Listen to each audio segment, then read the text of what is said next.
And we are live.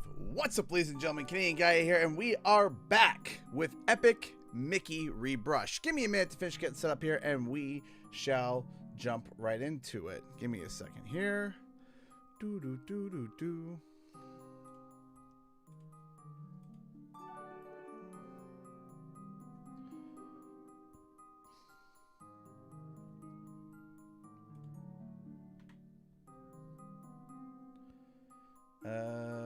One second. My audio might be a little loud on your guys' end, so I'll turn it down just a smidgen. That should help. There we go.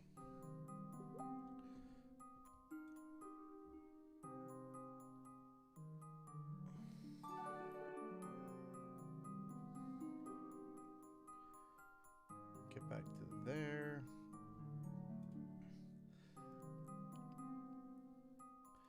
Oh boy, already I think there's going to be a little bit of Twitter drama that is going to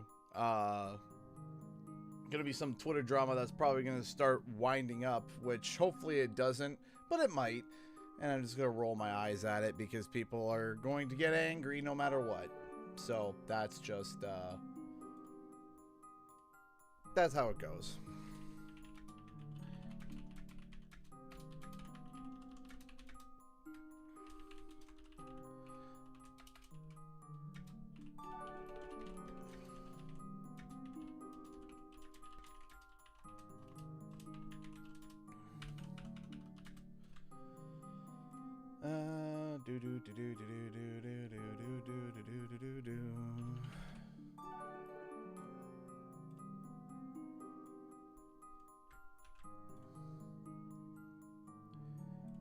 Post that there.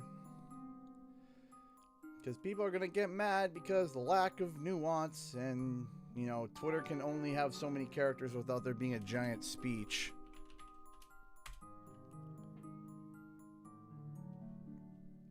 That's the wrong place to put that. Whoops.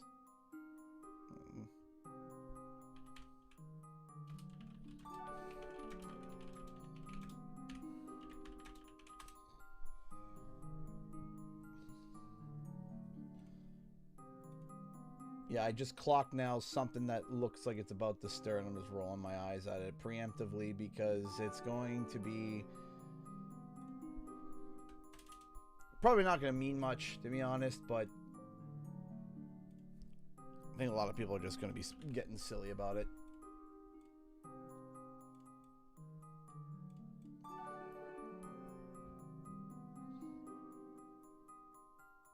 There we go. Also, I think I forgot to update something. I did, yes. Of course I forgot to update something, because why wouldn't I? Yeah, no, just the lowdown that's going on right now is that there's some drama seemingly starting to stir up where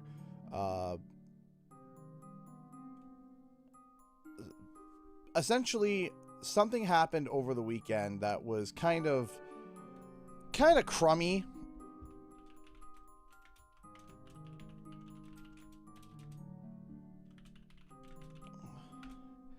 And I commented on it. Probably shouldn't have, but I did anyway, because I felt like it was against somebody that I consider at least an acquaintance and someone who has helped me in the past, and it was kind of thrown against them, and I wasn't thrilled about it. So I made a comment about it, kind of saying like, hey, this is just how things work. And now a whole bunch of people are like, oh, so, you know, is that how that works? Oh, well, then blah, blah, blah, blah, blah. And I'm just like, oh my gosh, no, you're kind of just taking my word out of context. So here's the context. Basically what happened was that Jez Corden was kind of getting dragged on the Kind of Funny podcast. Specifically, I think the name was Blessing. And they kind of were throwing shade at the fact that the interview, they consider the interview kind of be like a softball interview with the new head of Xbox. They called the interview kind of a soft interview. And by the way, can you guys hear? Is everything sounding okay? Not too loud, not too quiet. We can change things up. And basically,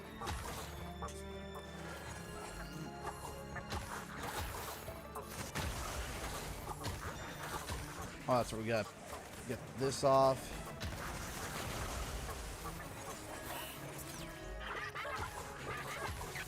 Here, let me. Audio seems fine. Okay. So basically, what's going on is that Jez had an interview with the CEO, the new CEO of Xbox, and the people on the Kind of Funny podcast were kind of dunking on Jez and dunking on Microsoft, which I don't care about them dunking on Microsoft. Dunk on Microsoft all you want, but they were dunking on Jez, and I was just kind of like, you know, it's kind of you know, kind of a jerk thing to kind of dunk on Jez for the interview that he had, because it was a good interview, but people were calling it a softball interview, which fine if you want to call it that. But the thing is in my experience, when you're interviewing typically top level execs,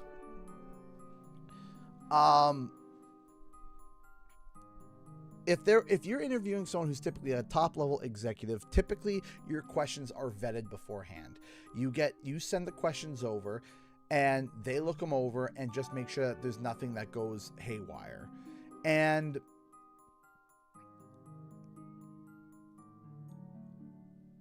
what I said, here's what I said.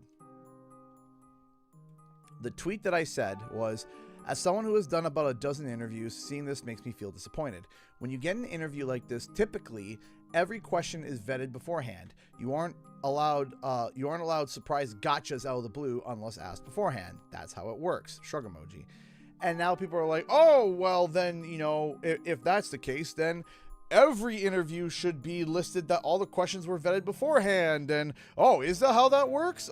That's not true. There's freeform interviews all the time. And I'm like, oh my gosh, it's Twitter. I'm not going to sit here and write a novel about the dichotomy of how interviews work. The long and short of it is that if you are interviewing somebody like Asha, or like someone who's typically a CEO or someone who's in a bigger level, you send the questions beforehand and they review them. That's typical. Hi. What? Well, go find them. No. So anyway, now I got people jumping in my mentions, trying to argue the fact and and then I even have someone who's like a bigger interviewer saying, oh, is that how it works? Being sarcastic. And I'm like, okay, listen, not every single interview is like that, right? Not every single one, right? But typically when you are doing bigger CEO stuff, they just ask what you're going to be asking ahead of time. Now, I'll also tell you something. I have asked plenty of harsh questions to interview subjects. Plenty of them. Where was he? He had snuck into Hope's room. Ah. With David's Switch and was hiding in the beanbag playing it. Early gamer, this one. He's very upset. I just see him like this in the darkness with the Switch. You little butt. All right. I thought he was with David. Okay, I was like, where did he go? Yeah, mini heart attack. I get it. Open doors, no! Can I get a kiss? No? Okay, that's fine. He's a grudge. Oh, I love you. I love you too. Can I have your phone? Sure. Say bye, Daddy. Bye-bye. You want a kiss from me? Okay, kiss. Okay, well, last chance. Take him away. Cute. Alright, bye-bye. Night-night. Night-night.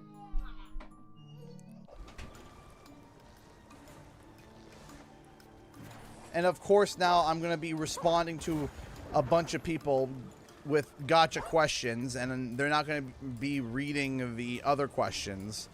And it's just going to be a bunch of people, you know, getting angry and upset about things, and I'm just going to roll my eyes at it. I don't think it's going to mean much in the end. I really don't, but it's annoying. Alright? Because Nuance on Twitter? Yikes, that pirate looks dangerous.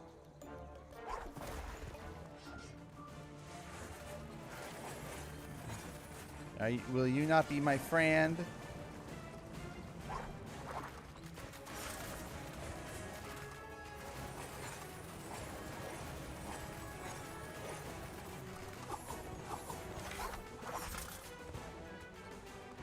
Do you think the new radical?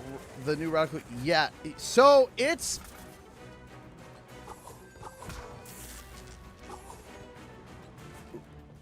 If you guys don't know, which I haven't reported on it yet because I've been busy with another video, and then another video came up, and I'm like, good gravy. Good boy howdy, good gravy. I am simply just running out of time. I have a new video coming out tomorrow. And actually, some of you are going to be shocked by this. It's related to Spyro. And it's even more related to Skylanders. But it's not Skylanders. It's not Spyro. And it's not Skylanders. But it's related to them in a way. And I'm excited. It's not Skylanders. But it's related to it. It's hard to explain, and I can't wait for you guys to see it. Just me, gentlemen, strike. Aye, that'd be me. We need to find Captain Hook. Be his friends or his foes. Whichever keeps me healthiest. I'm not exactly friends with Hook, are you? He's gone mad and the rest of the crew fled. His new crew, they be monsters. But some of us stayed behind to fight them. Then you can help us reach Hook. Indeed, I might, if you help me first. Sure, what do you need? Near Hangman's tree stands a stone bearing one of the 3 symbols. Find all 3 and share them with me. Okay.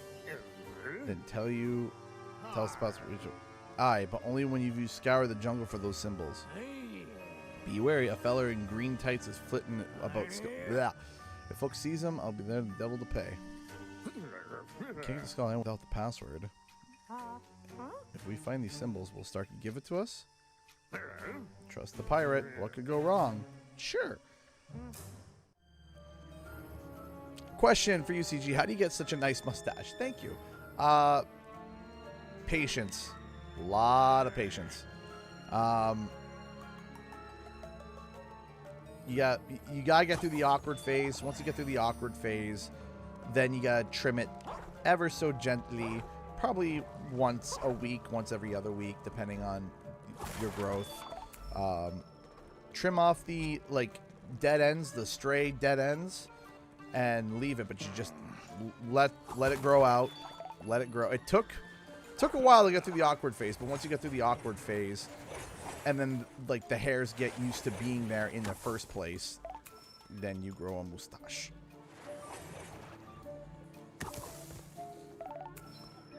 So yes, if you have an interest in Skylanders, I think that you're going to like tomorrow's video. Now, I'm not saying that it's a Skylanders video. I do show Skylanders in it.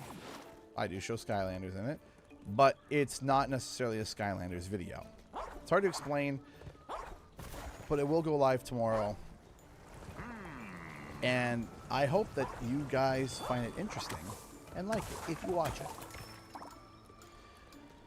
But yeah, when it comes to interviews, there are some free-flowing interviews, but even with the free-flowing interviews, there's always kind of like a thing of hey, this is the direction of where we're going to be going with the interview, right? It's so that they can know, hey, these are the type of questions that we're going to be asking.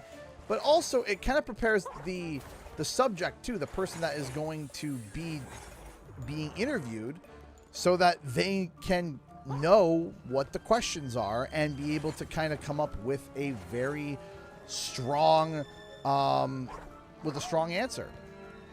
I mean, I made a notoriously, like some of the questions that I asked Lou stuttered in the one video was, like, brutal. Like, I was brutal with Lou Stutter. I love Lou, but I was brutal with him on that interview, and it was not an easy interview. And he did it, and he did it very well, and I was thrilled about it. I don't think any of the questions that I wanted to get, that I vetted, were, like, canned. Favorite Skylander is a Wallop. Is it, or is it Wallop? Wallop. Double hammers. Double hammers, broken, smashy smash.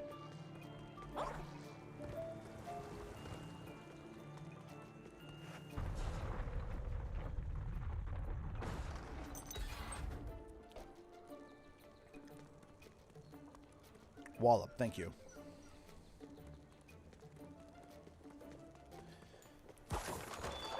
Now, what I do too is that I also, whenever I go to interview somebody, doesn't matter if they're a developer,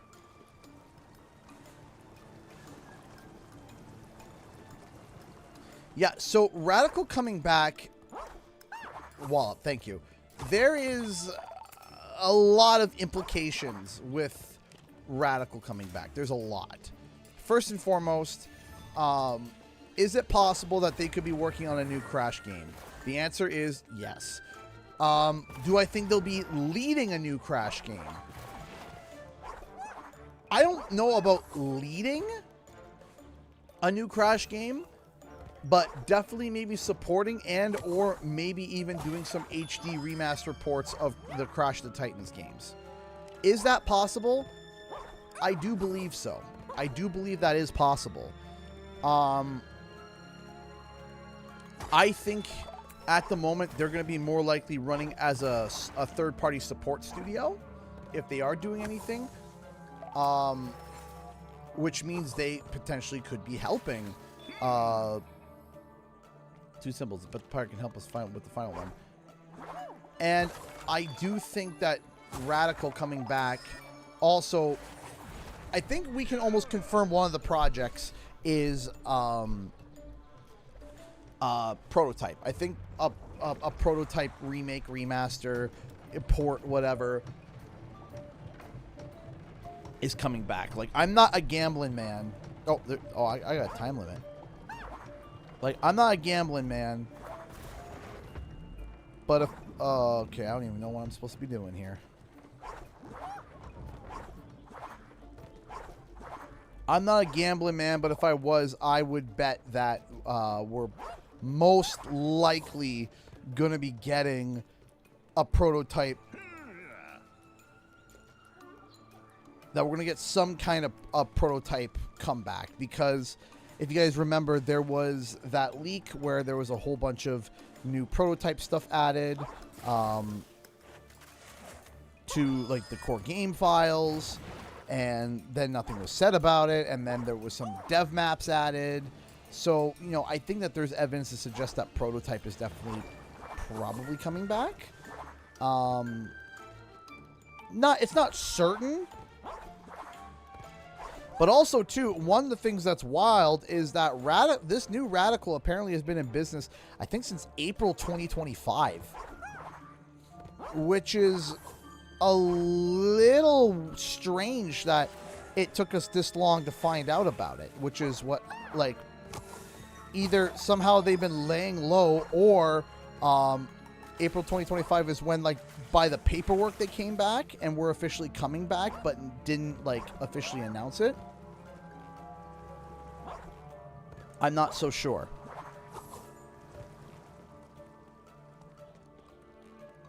But yeah, point is that Prototype, I think, is most likely going to be making some sort of comeback. And I got a feeling that if that remake does well, that prototype 2 and 3 could be in the works. That's just me kind of spitballing. I'm not confirming anything. I'm just kind of spitballing what I think could happen. Simpsons Hit and Run. Let me be clear here. Crash the Titans and Mind Over Mutant, all good things. Having said that, Simpsons Hit and Run would be a huge comeback.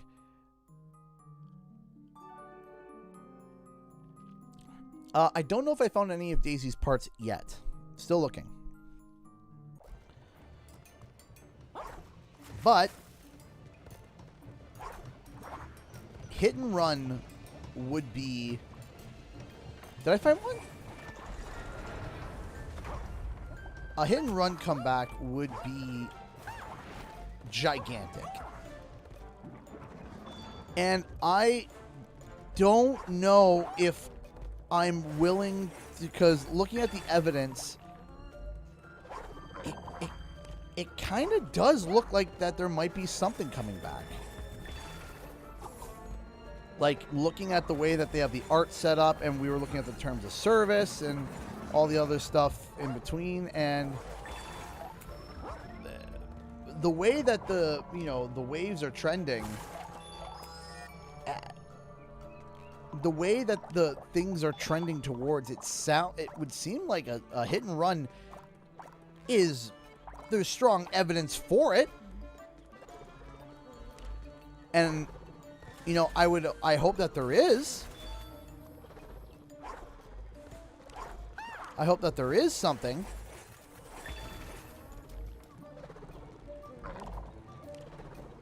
If you think about it, it's a little bit of an IP PR nightmare to try to, work that out. But I mean, if they can work it out, a Simpsons Hit and Run remake would sell like hotcakes. I mean, if pardon me if I'm incorrect, so I am open to correction here. Is the Hit and Run remake not like the most popular like Simpsons game of all time?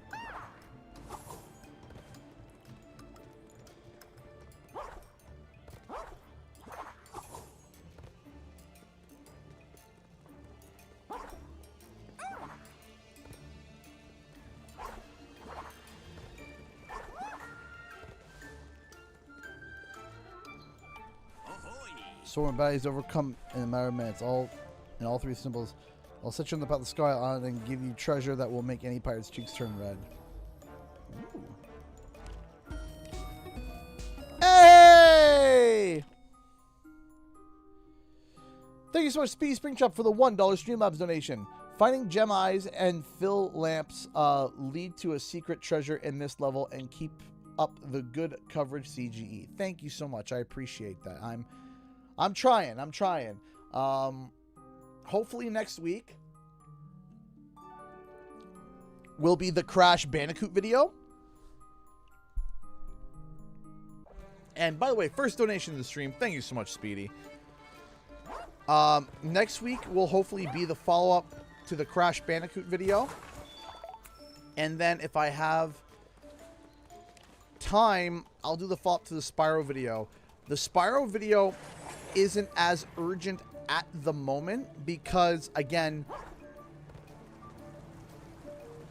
let me be honest here. Everything that I covered in that video was a lot. If we dive deeper into Spyro, it's just fleshing out more of what we know already and kind of expanding upon. But I'll give you one interesting discovery that I found. So, one of the things about Spyro that I actually,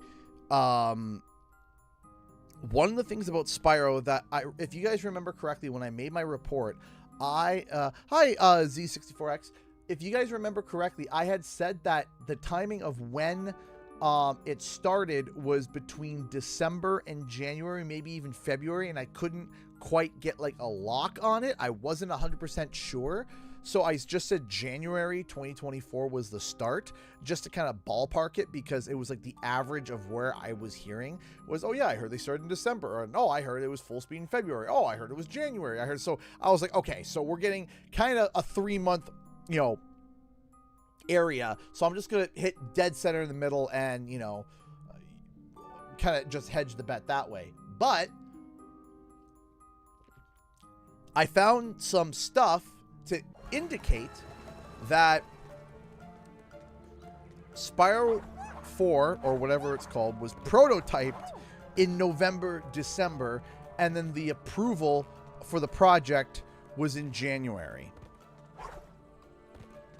So the vertical slice, the getting the pitch built, getting everything ready was in November, December, and then January was when it was pitched. And that was like when it's like, okay, the project was green lit. Now the implication of that is interesting because it confirms that what everyone else already assumed, which was that, oh no. And what that confirms is that Toys for Bob had gotten a sweetheart deal and basically pitched a project. It got approved, and they got spun off to being their own indie. Hey, CG, how's it going?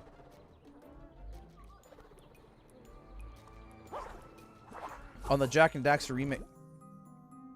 Don't tell me that Jak and Daxter remake canned. What was, what's that? That's the first I've heard of it. Is this the news from Bluepoint? Is that the news from Bluepoint?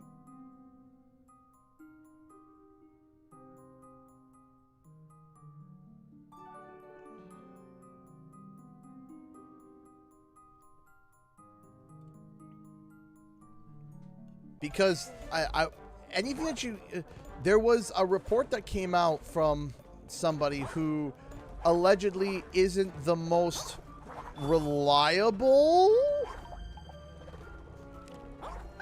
because according to them, there was a report that came out that suggested that there was may have been a Bloodborne remake. Yeah, it's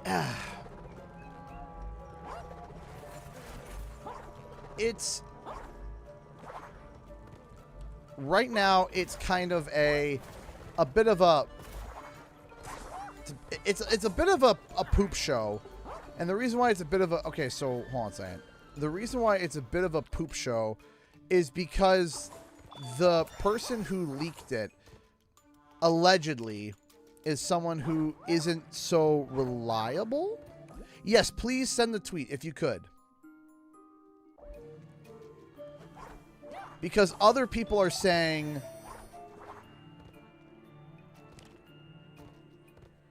can I not leave here?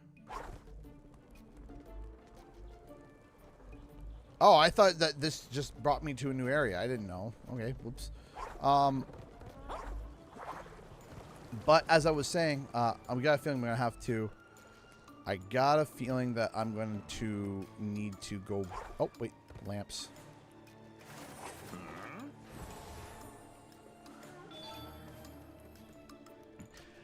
Garnet Dagger has been a member for 80 months. 80 months, let's go! Thank you. Thank you. Thank you. Thank you for being a supporter for this long. 80 months. Thank you. Thank you. Thank you so much. One of the longest standing supporters. Thank you. Garnet Dagger. Sent to you, boss. Thank you. Let me take a look here. Let me take a look. She.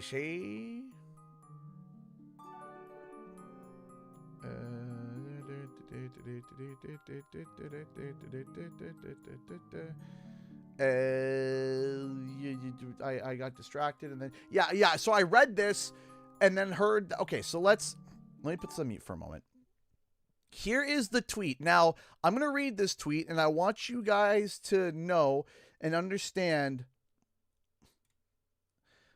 So I'm going to read this tweet, and I want you guys to understand and know that this is kind of very much a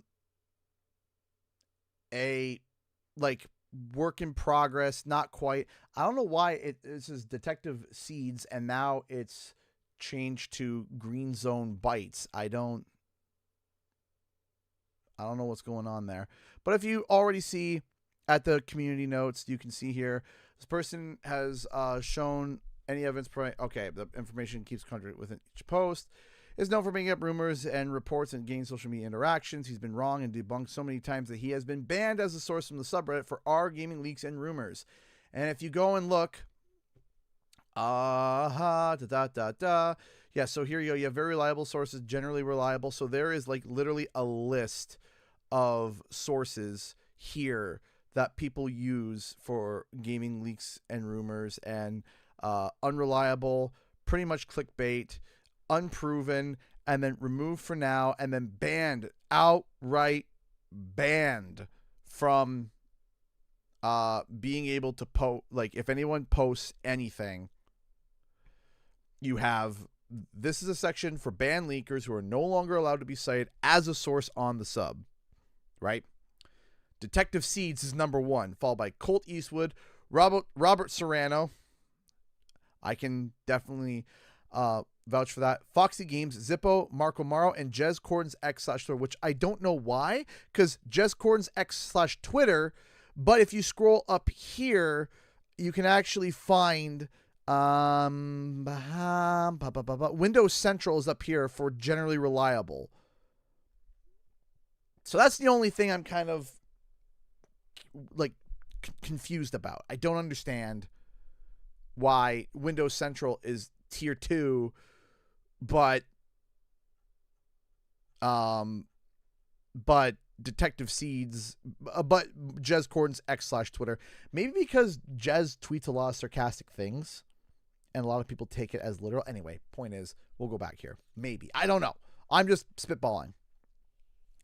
So take everything that you're about to read with basically, you know, there might be truth in here. There might be aspects of truth, elements of truth, something that's truth adjacent. Bluepoint Games final report from Bloodborne remake potential to Shuttered. I spoke to 4 Bluepoint employees, and this is their story on the timeline, dates, and codenames for projects. End of 2020, Bluepoint ships Demon's Souls, and talks begin with Sony acquisition and working on more original projects. Sony did not think the remake/remasters made enough money, and some people within Bluepoint and Sony wanted to branch out. All heard that Shadow of the Colossus remake lost money, but it was assumed it would, but Yoshida wanted to preserve the game.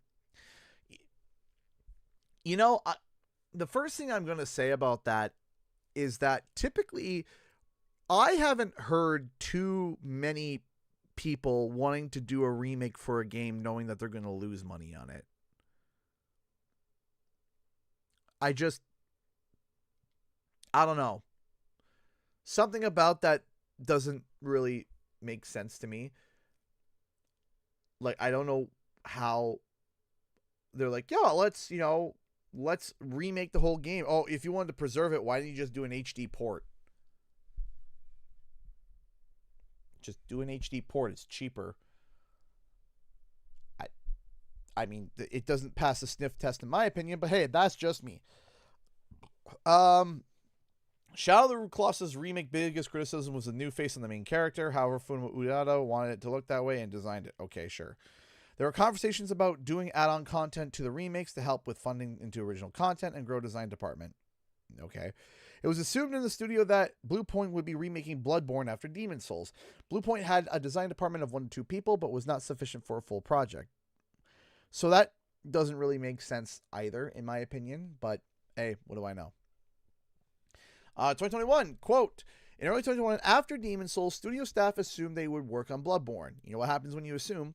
And start to prepare to. However, they did not get the green light due to internal politics of Bloodborne involving a fragile relationship from Soft, Sony, and the original IP. Sources do not think Bloodborne remake will ever be made due to politics. Money is money, typically. I mean, back in the day, maybe, but money is money. if the reason why the Bloodborne remake won't be made, if it's never made, is that they don't think that the market would be strong enough to be able to buy enough copies for it. Not as we go on in life, the more modern the games are, the less there's as much drama, I think.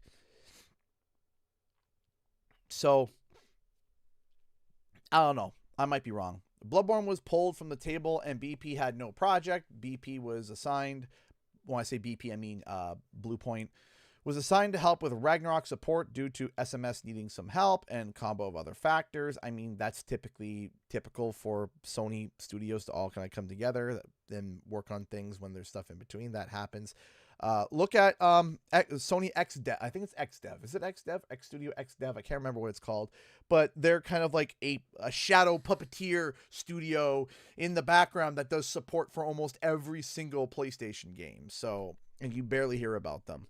First time I heard about them was Medieval, and then I looked them up, and they're like credited for a lot.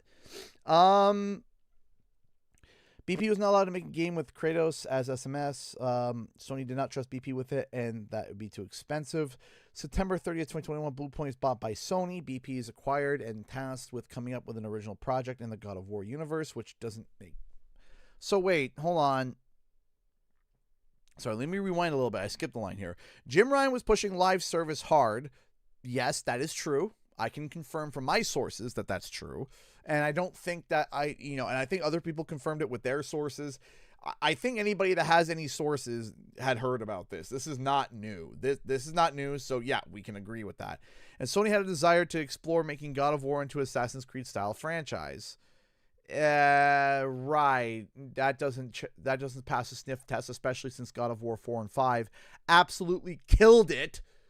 So I don't understand why you know what? Let's change it. Let's do something completely different. I don't think so. Franchise will explore different mythologies and characters. Okay. BP was not allowed to make a game with Kratos as SMS. Sony did not trust BP with that, and it would be too expensive. September 30, 2021, Bluepoint is bought by Sony. BP is acquired and tasked with coming up with an original project in the God of War universe.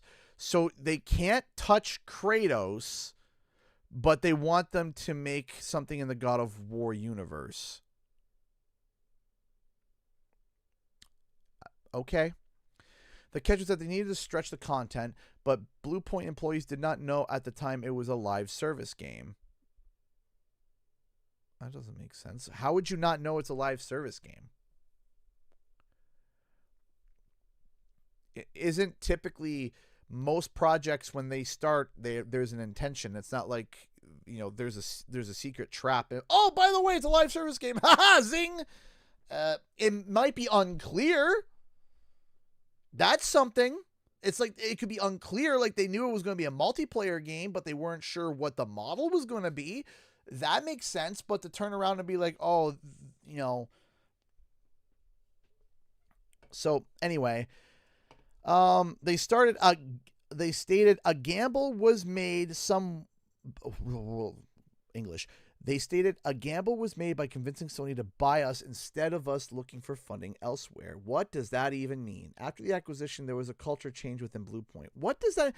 They stated a gamble was made by convincing Sony to buy us instead of us looking for funding elsewhere. For what?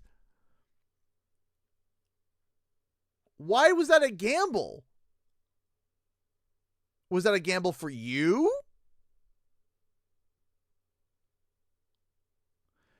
Are you saying that it was a gamble for you guys? Or are you saying it was a gamble for... I don't even understand what the statement is. After the acquisition, there was a culture change within Bluepoint. Yeah, that's normal. 2022 prototype designs for Demon's Souls meets God of War, also called CP13. Okay, BP staff was not told initially that the game was a live service game. I still don't understand. BP still had a minimal design team. BP did not have a game director for this project. Was promised one on loan from Sony Santa Monica Studio and a couple designers once Ragnarok was shipped. Why are we putting... So either A, Sony is one of the worst ran studios ever, or B, this makes no sense whatsoever. SMS, game director, and designers joined the team. A lot of the time was spent prototyping, but the mesh of Sony Santa Monica and BP did not go well as they were not familiar with BP's engine, fully remote work due to COVID, and hiring freezes at Sony. End of 2022. Were we still doing full? I guess still remote. Anyway, very soon after SMS arrived, BP staff learned the game they were having to make was a live service game and they needed to work with what they had. Internal issues began to rise, and the ones on board with the live service were the head shed at SMS, Sony, and BP. Were the head shed? What are you even talking about?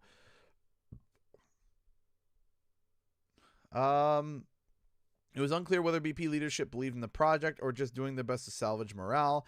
About 75% of staff employees, according to sources, were against this move and pushed back against making a live service. After deadlines were not hit, internal strife from employees, the project was canceled by Sony in early 2025.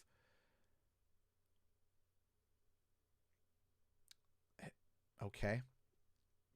Here we go. 2025. So this was last year. They pitched Jak and Daxter remake, Resistance remake, Shadow of Colossus remaster. We just did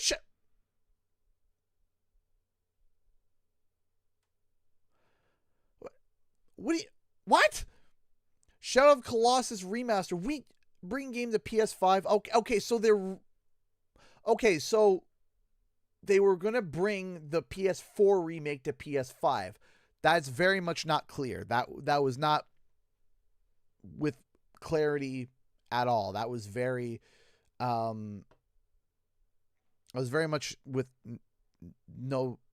Anyway, Shadow Colossus Bloodborne remake was again pitched. A small portion of the team worked on it for 2 to 3 months, but Sony pulled the plug. It was never officially greenlit, but they were steep in negotiations, and Bluepoint thought they would make it. 2 new IPs and worked on some small pitches, all under CP13 folder and the codename Black Fang. CP14 was pitched. Codename Black Fang was a Ghost of Tsushima spinoff that Sony liked.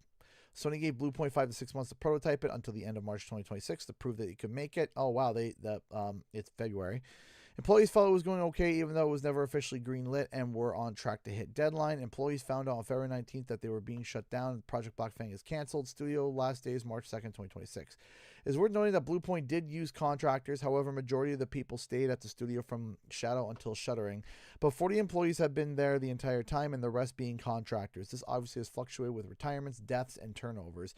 According to all sources, people stayed at Bluepoint and wanted to continue to stay there. A sad story to such a wonderful group of talented artists. Okay. So, look. I'm just going to say this.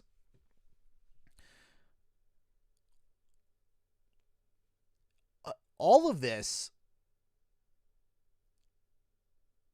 let's say this is true. Let's just say for the sake of argument, this is true. They pitched a Jak and Daxter remake, a Resistance remake, Shadow of Colossus remaster, etc. Pitching ideas does not mean the project's in development. You're pitching an idea. You're throwing things at the wall. You're doing a treatment. You might have a sketch or two. Maybe at most you could even have like an environment area built out, prototyped within like a week or two, just to show an idea of it. But that's it, right? That's it. When you're pitching an idea, you're not pitching a vertical slice in this sense. You're not pitching a whole vertical slice. It's not what you're pitching is typically early and exploratory, and yeah, I'm not buying it right now. I'm not buying it. I'm sure there's elements of truth in there. I'm sure there are things that are true, and I'm sure that there are things that are stretched, and other things that are based on more opinion and speculation than fact. But overall, again, the main takeaway for Jack and Daxter fans is, some people may be like heartbroken, like, oh, we lost a Jack and Daxter. Not necessarily. There was someone that was showing interest in wanting to do it, but evidently PlayStation didn't want them to do it. Maybe not necessarily because they didn't want, that PlayStation doesn't want a new Jack and Daxter, but they maybe didn't want them to work on it, which, I don't know, is a little crazy to me, because I think that, if what we're to believe is true, I think if Bluepoint did pitch a Jack and Daxter, I think that they would be very, so you think most of it is bait? I don't know about bait. You have to realize that the best bait is bait that has elements of truth to it. That's the best bait. The best bait is having elements of actual truth involved. In fact, the best, the saying that I've heard is the best lies are 99% true. So I do believe that there are people that have things folded in on that there are things folded in there that is true, but not quite clear, if that makes sense. Not quite clarified. Not quite like, yes, this did happen, but because of this, and this, and not because of this, and this. If that makes any sort of sense. It's kind of a... It's kind of a taking something and kind of like just running with it. And it not being maybe fully vetted. Maybe what they're saying is partially true. Maybe they believe that they are speaking with someone who's from Bluepoint, but you have two people in there that aren't from Bluepoint, and they're throwing, wrenches in there. Or you have people from different departments guesstimating what's happening in other departments when they weren't a part of it, which happens too.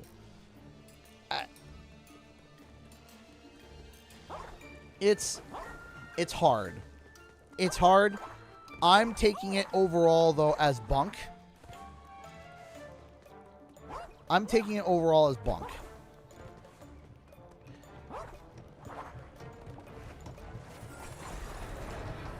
Right? Because there are things that are not making sense. There's things that are not adding up. And actually, there was something that Jim said, which was talk about getting ahead of their skis. Yeah, that's...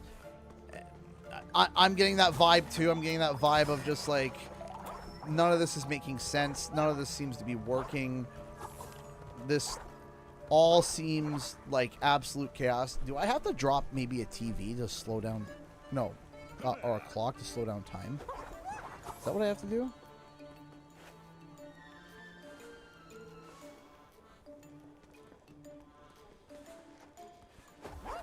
Yeah, overall, I wouldn't...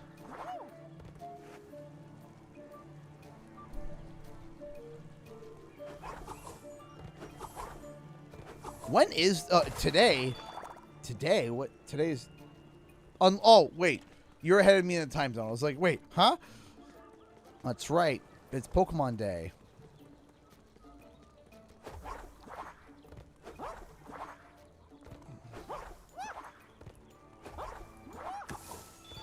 The 26th, yes, and it's the 26th. Would you guys be interested in me streaming Fire Red or Leaf Green tomorrow? Would that be of interest to any of you?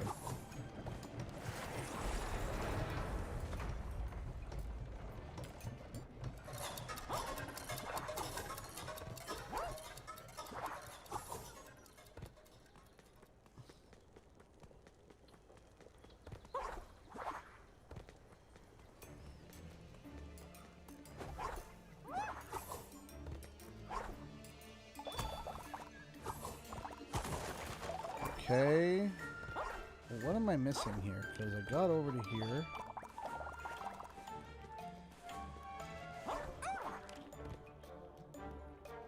Yes, yes, yes, yes, yes. Okay.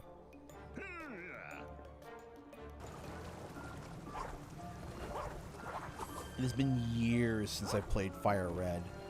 Years.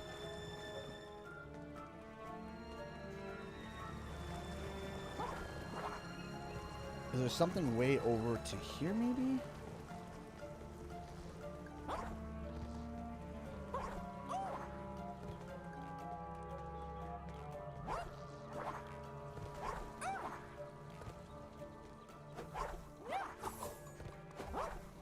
Dang it.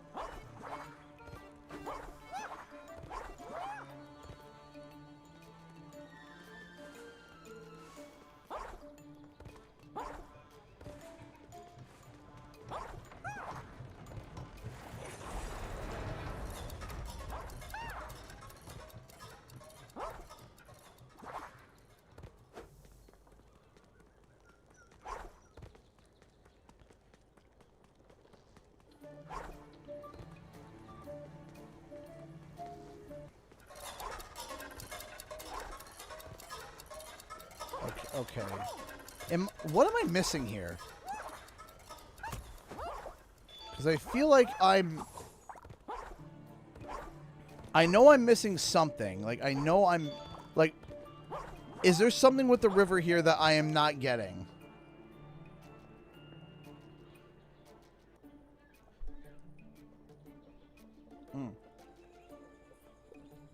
Are the lamps the next thing I have to do? Because if I just gotta focus on the lamps, that's fine. I can do that. I figured that there was...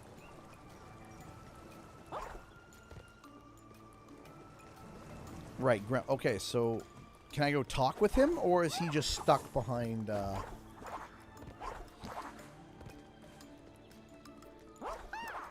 because I need the final. I'm looking for a gem.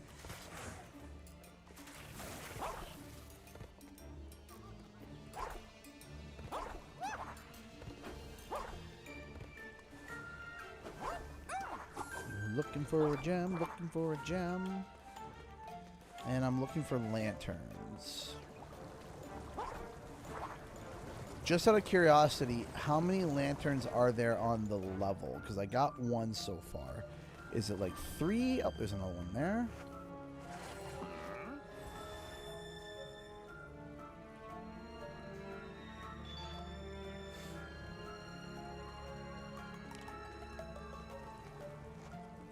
Three. Okay, perfect. So we got 2 so far.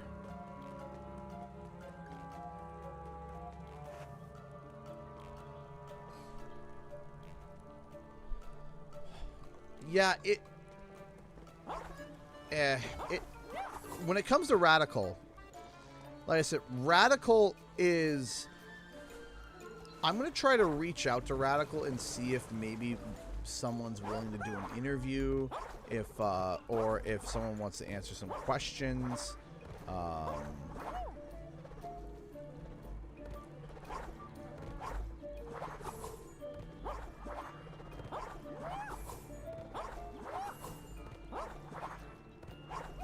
And we'll see from there.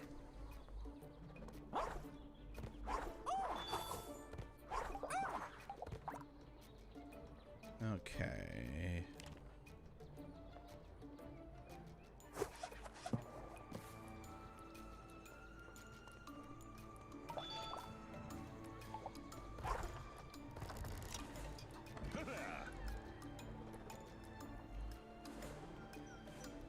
The door back to Tortuga is open, but that cave door is already closing. Hey, we just got a Streamlabs donation from Nick Joseph donating $1. Hey man, I'll help you. So the last gem is near the treehouse. You gotta thin the ground. It's underground. Okay, thank you. Thank you. That's so treehouse. That's kind of treehousey, but there was also a treehouse close to the start. So let me go check that out first. My cursor is making there be a vignette. Stop being a vignette.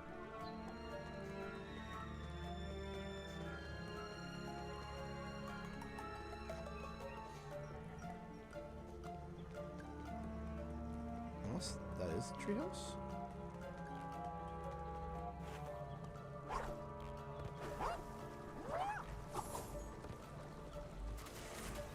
Oh, the house. Wait. No? Yes? No. Treehouse. Treehouse. Okay, I gotta find the bloody treehouse.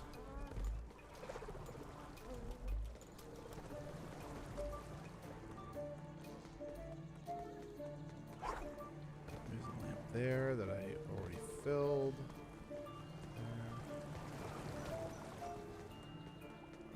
Okay. Some stuff up there too. Let me go check up there. Ah. Well, it's the third lamp. There we go.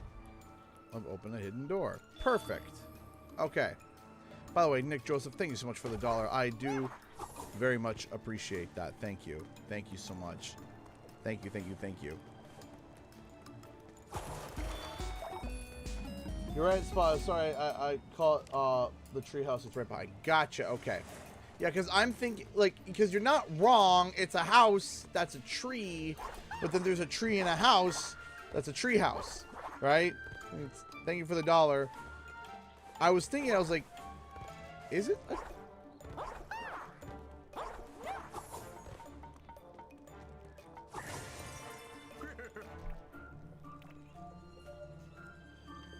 Was I able to get the new laptop? I did go ahead and get a new laptop. I did. I have it, and I'm very pleased and very thrilled. I took $200 out of my own money to get it, but nonetheless, I am bloody thrilled, and I have the laptop now. It's actually back here.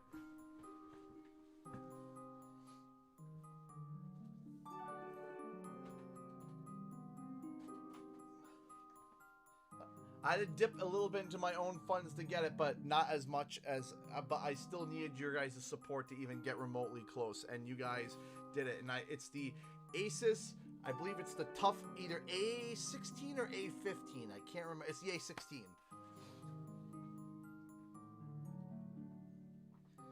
And actually, let me tell you about timing. Hey, Hannah, how's it going? Let me tell you something about timing. And this happens to me a lot. And I thank God every time it happens. So I went and I was browsing, and I found a laptop that I wanted, but it was really expensive, and I was like, no, it was like $1,400, and I was like, I can't afford that. I'm like, I can't do it. So no, I'm not gonna do $1,400. That's insane. I want to, but no, I'm not going to do that. So then I found another laptop that was like within my price range. I was like, okay, there it is. And I go to the store to go buy it. I see it. I'm interested. I'm like, yep, this is it. I'm about to pick it up. Before I go to buy it, the guy goes, oh yeah, we also have some ones on clearance. Yesterday, Burlington, which was a place that, where another location was for Staples, had just shut down. We just got a bunch of their overstock, and there's a whole bunch of brand new stuff there, but we don't, you know, it's open box because we had to see what it was. So I was like, oh, okay. You remember that laptop that I said that I was like, no, you know, I can't afford that right now, but it would be nice to have? They had it. And guess what? They cut the price by almost $500 just because it was open box. I said, was it ever returned or on display? They said, nope. They said we had to open it to see what it was because we got it from the other store. And when we saw what it was, we priced it as that. And I'm like, almost $500 down. Like, yep. And I was like, I'll take it. But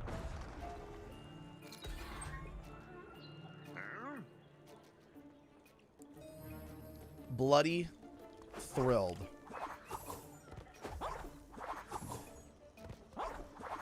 And I was so happy. I was like, I got it. I'm thrilled. I've been fiddling with it and been playing around with it, and I love it. And now,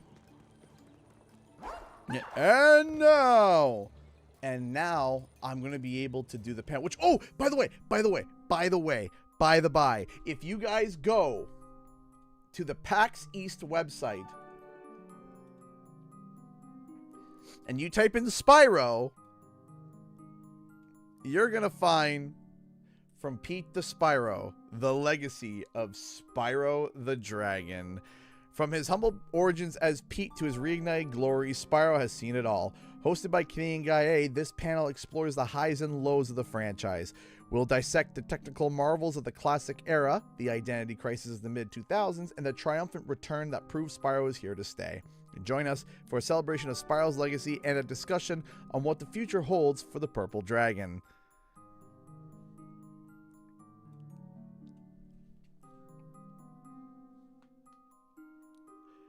Let's go.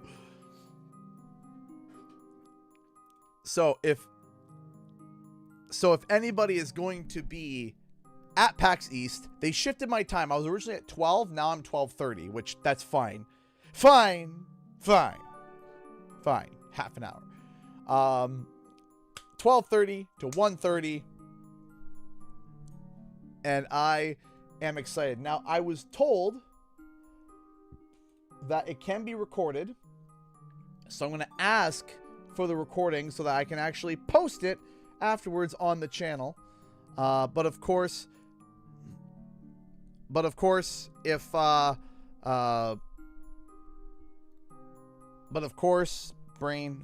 brain can brain.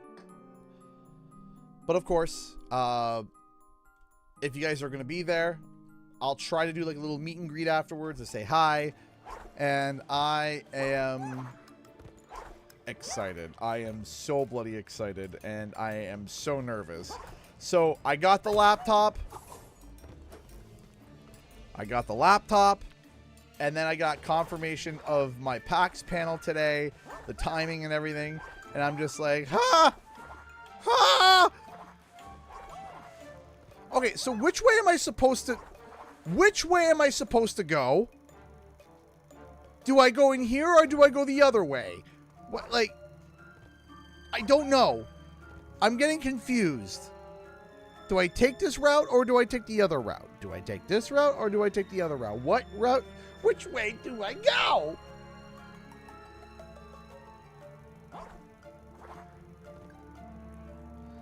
This way to go. Okay, so this way? All right. Let's go. Ow.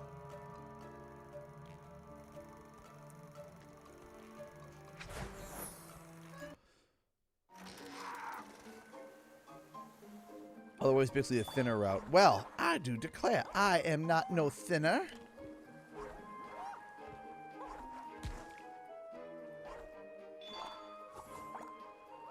Ow. Okay, so clearly, why is it that I already hit it. I had the idea already.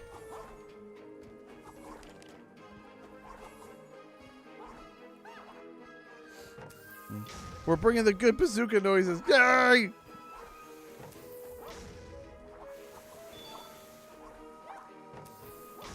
Ow.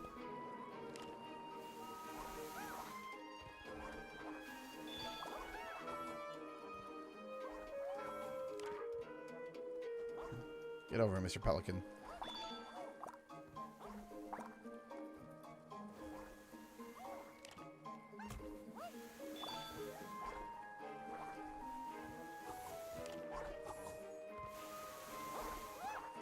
What's going on here?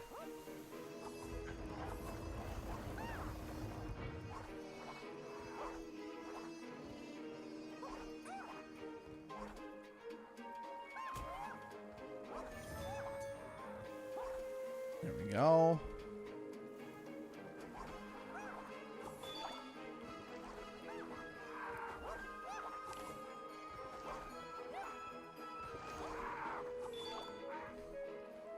There we go.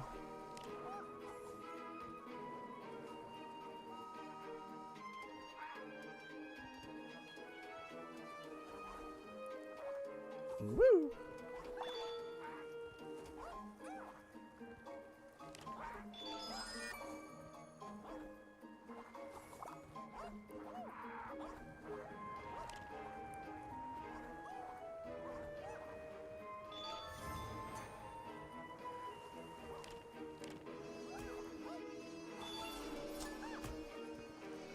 Jeez. Ow.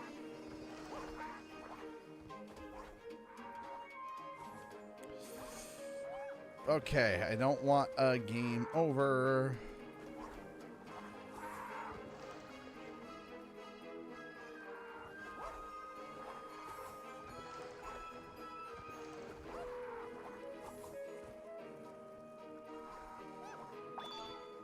There we go.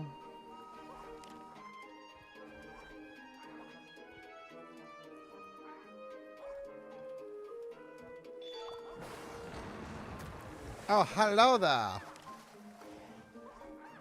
On.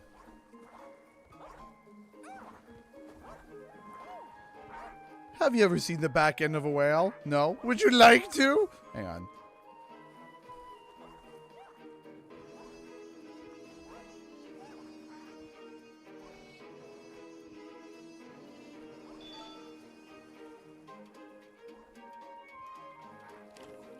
Haha.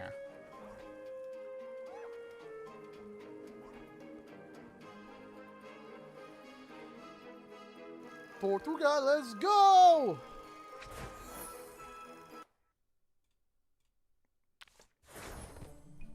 So yeah, today and tomorrow are the last days for us to try to fill the bar. Looks like we need to find Beluga Billy to activate the projector scene. Mickey, look, pirates everywhere. Seems like they secured Tortuga. You think he'll be friendly to us? Let's find out. You see that, ancient? Have you ever seen the back end of a whale before? Would you like to?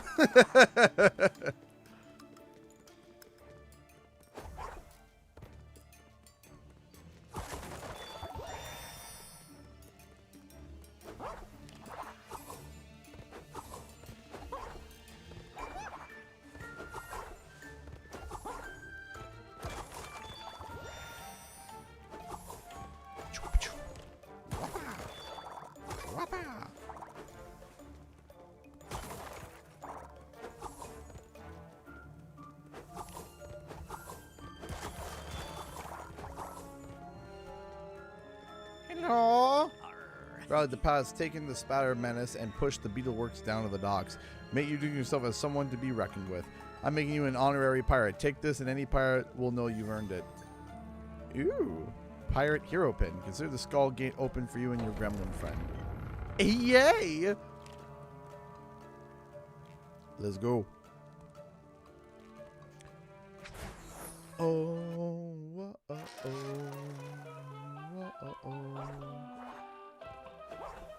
You always gotta look at the back end of things, because you never know what's on the back end. Sometimes there's surprises.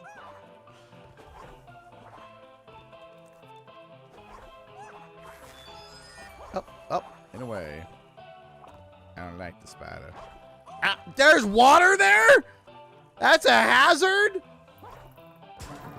What on earth? Oh, who puts a piano in the middle of the jungle?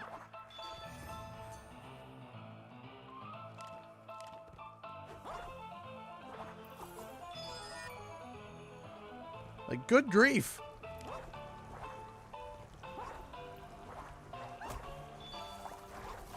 Ow.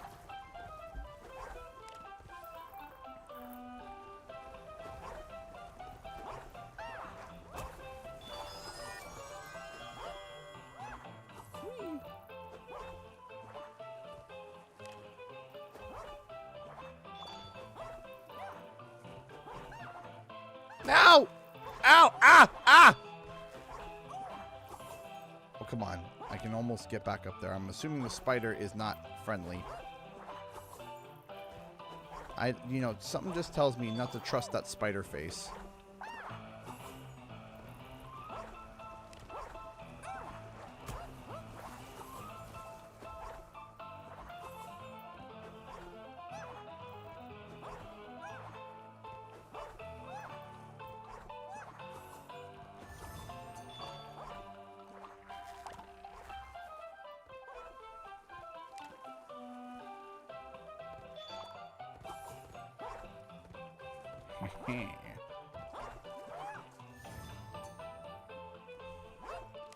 I got 1 heart left, so a thinner playthrough, probably not anytime soon. I'm trying to get, once I get through and finish this playthrough,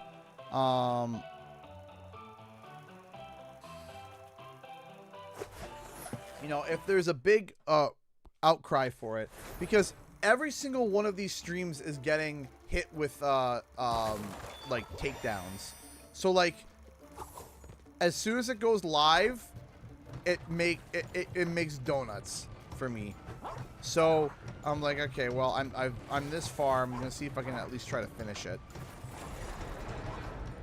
And right now, it's not like there's a lot else that, you know, I can do.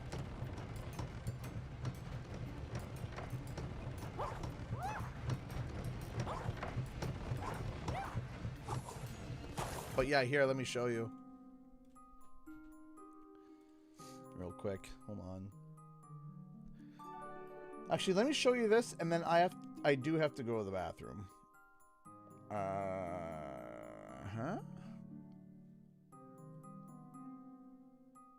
The Creali M1. Oh, hello.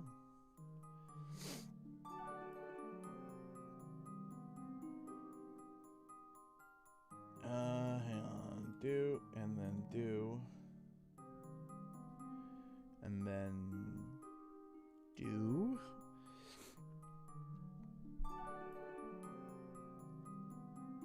Yeah, so if we go to live here, you can quite literally see, yeah, take a look here. So you can see all the streams that I've been doing, right? Let me just make sure you guys can see that. Yes, you can. So you can see here, ranting and raving, Epic Micky, ineligible, right? Copyright. Paint everywhere, ineligible, copyright. Join the House of Mouse, ineligible, copyright. Gotta rebrush my game, ineligible, copyright. So, yeah. Every single one has gotten hit with a copyright. Mickey Juck Mountain and Mickey meets Horace Horse Collar. Yeah, it's just like literally just chunks are just of the stream are just, you know. So yeah, I can't so unfortunately Epic Mickey has not been as great to me as I'd wish. Having said that, I do want to finish it because it is fun. I am enjoying myself. So we're going to trudge. We're going to get through it. We're going to have fun along the way. And we just know that when it comes to, you know, when it comes to ye old Mickey Mouse, it's not great. One second.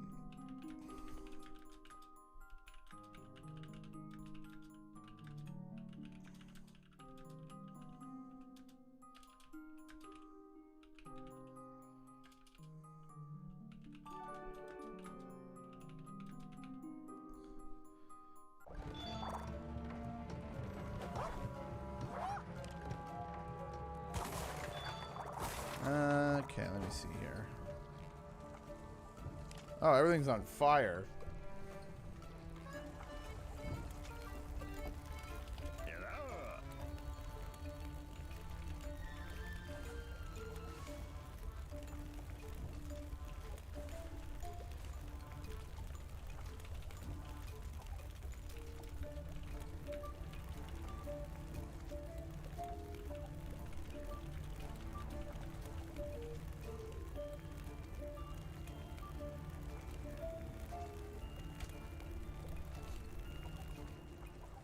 Wherever they are, we have to fill them up to get the ride working properly. All right.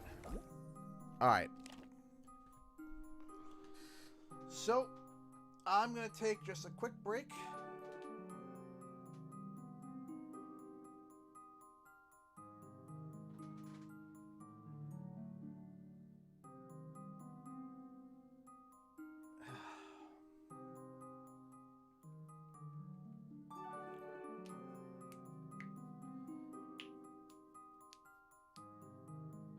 I'll be right back home.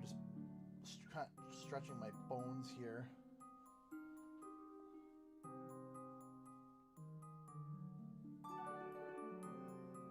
All right.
Sorry, everyone. I had to quickly have a quick conversation. Hey, Elena!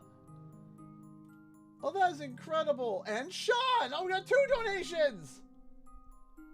Ha, ha, ha, ha, ha, ha, ha. Okay. So we got 2 donations. We got a $50 donation to the stream so far. $50 donation from Elena. $5 from Grandma. She's watching. Please say hi, everyone. Hi. Laptop fun. Have fun at PAX CG. By the way, I'm waiting on 2 things for your surprise package. Here's the dental item. What is blue, black, and full of hype? Surprise if you guess it. Blue, black, white, and full of hype. I don't know. I'm going to have to be surprised. And then Sean donated $10 through Streamlabs. Great time to show up to the stream during a bathroom break? Yes. I saw we made the PAX goal after I left on Saturday. Woo! Yes, we did. A special shout out to Stanley and everybody who was involved in helping me get to that goal. That was incredible. The goal has now been shifted back to the regular month-to-month goal, with today and tomorrow being the last days. Once again, thank you all so much for supporting me. Thank you, thank you, thank you so much. Now, tomorrow, I'm going to be posting a video, not a Crash and Spyro video, but again, related to that is related to Skylanders and Spyro, but is neither. And I'm excited. I hope you guys check it out. Even though it isn't a Crash and Spyro video, but it is related, I just hope that you guys check it out. I really do. I hope you guys like it. I hope that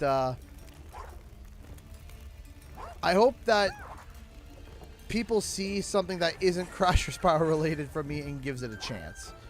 Because sometimes it's hard.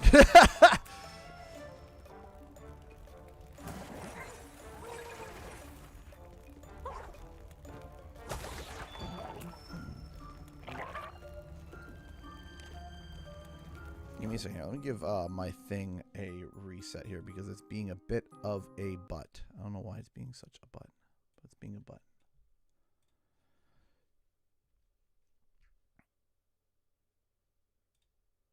Also, the best part is that the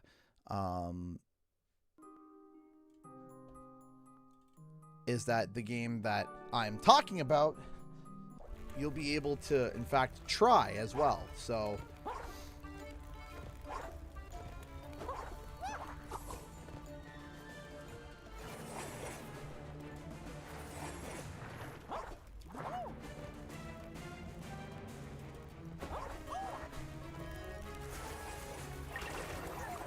Also, as a side note too, while you're walking in the fire, what are you doing? What are you doing, buddy? As a side note too, if tomorrow's video does do well,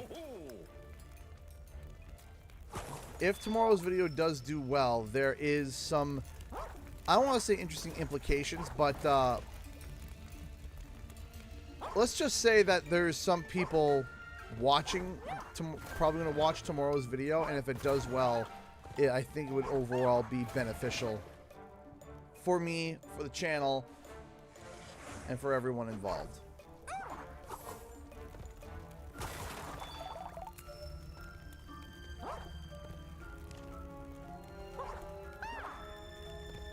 Ah, that's water, and that's fire. So if I do this, yeah.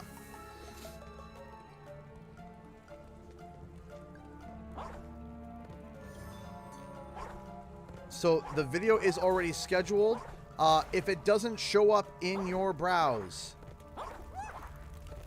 if it does not show up in your browse, check out the channel by 11 a.m. Eastern Standard Time tomorrow. The video will be live then.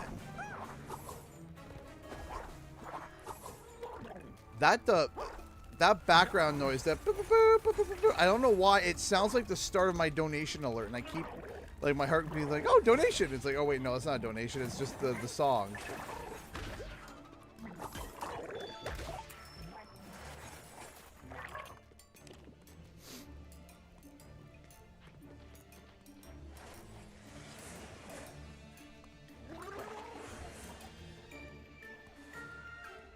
Yeah, we talked about it earlier, and if that rumor is true, which we have significant doubts that it is true,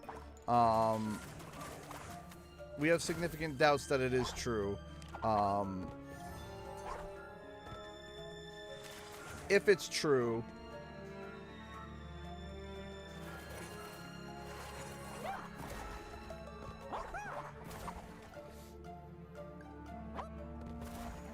Flandy Man! How's it going, my friend? How have you been?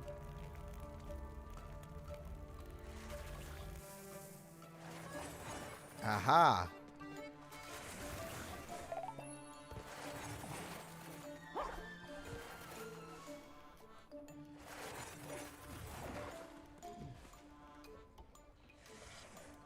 What? Where is this going? Where are you going?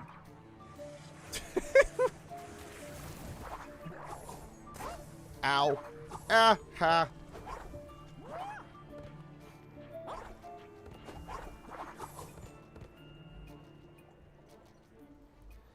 They've been good. Stressful, changing work schedules in a couple weeks. Guess who'll be back? Well, Flandy, I'm going to be happy to see that you're going to be back. I'm sorry that you're dealing with a stressful work schedule, but hearing that you're going to be back, I call that a big nice. Nice. We've missed you. I've missed you. We had the PAX stream that we do every year. And we've missed you. We've all missed you, not just me, everybody.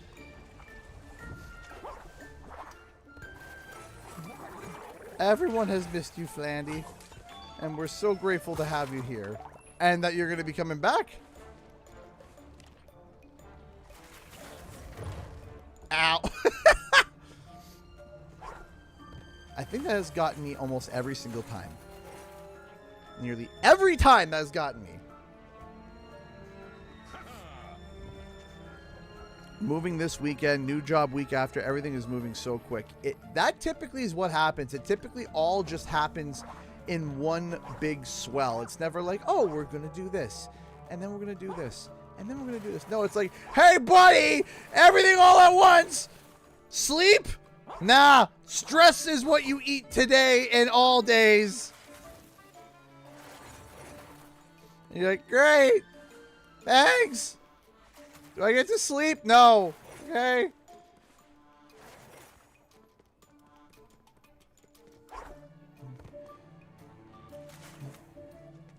Do I get to eat food? Only junk food. That makes you feel bad. Okay? Can I poop? No. Not even that. You don't get that. You can poop after you move. Okay? Everything hurts. You must filter feed. You must filter feed on junk food. That makes you feel bad.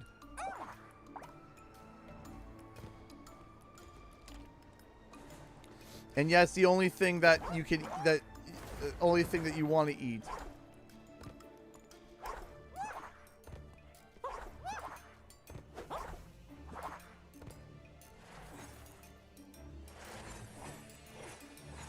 Let you know the news. I'll see you next stream in a couple weeks. Until then, ta-ta. Well, ta-ta. And I can't wait to see you come back and hang out with us once more. Would you like a side of stress with your breakfast? Always. When man, I wake up pre-stressed. Ow. It's like pre-seasoning a steak or pre-seasoning a pan. I'm pre-stressed. I wake up and I'm like, oh boy, Already stressed out.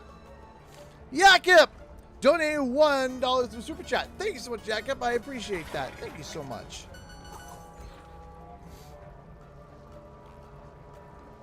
Appreciate the support. Thank you so much. Yeah, no, my eyes open up and I'm like, stressed out. And then I stressed out that I'm stressed out. And I get comments like, hey, if you keep stressing out like this, you're going to have a heart attack. And I'm like, well, that doesn't make me calm down. That doesn't help. Yeah, give you the reward, but I'm supposed to free a fellow ranger, Rigger Green. He's locked in a room full of treasure. Maybe he'll share some with you. I know I would. You see, I built a trap to capture some of Hook's mechanical pirates, but this fellow Greenie stumbled into it. That's where I headed when Hook's mechanical goons stuffed me in that cage.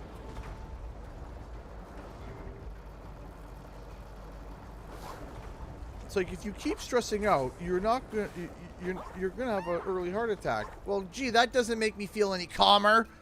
You won't leave any treasure here. I'll keep an eye out for you.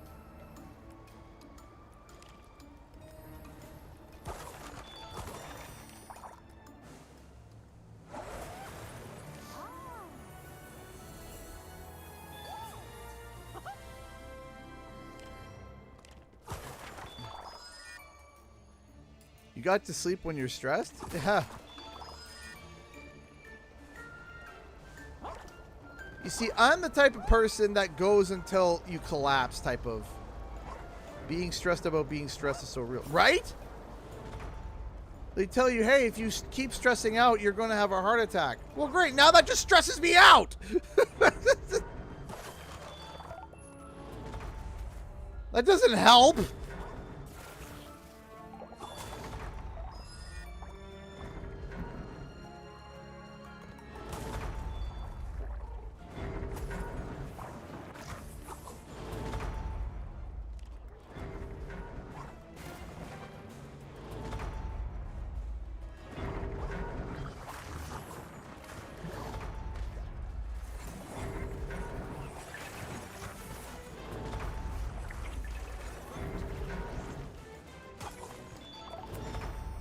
No, I'm trying to get to a point where it's just, as long as I know I'm trying my best every day, I can't get stressed out about things because I will die. Ha! This has been a conversation that I've had more than once. They're like, so how's your work life stress? I'm like, well, where do I begin? Don't look at me, don't look at me, don't look at me, don't look at me.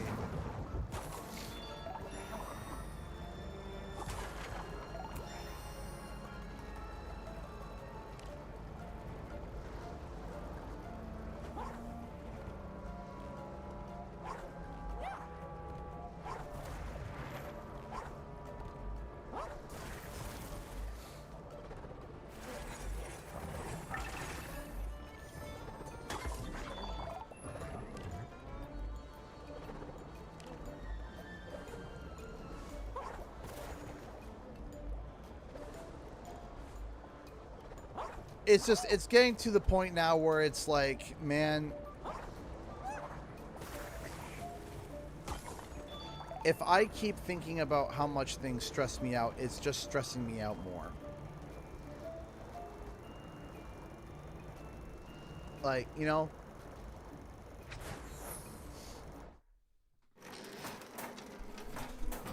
like it's not gonna help me. I'm just gonna stress myself out into an early grave, basically.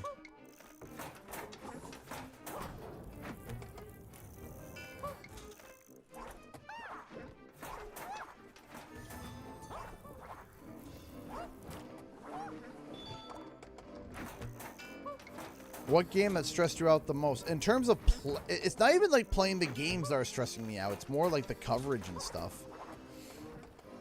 It's trying to balance everything right now. Between which video gets priority, which video gets time. Knowing when to abandon a video knowing when to say, hey, we got to call it quits on this video. Even though a bunch of time and money and stuff was invested into it, it's like, hey, you gotta call it quits now, which, you know, sucks, but it happens.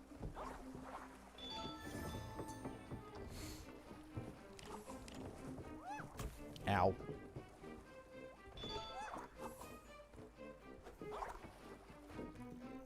But that also is with the nature of having 4 kids, right?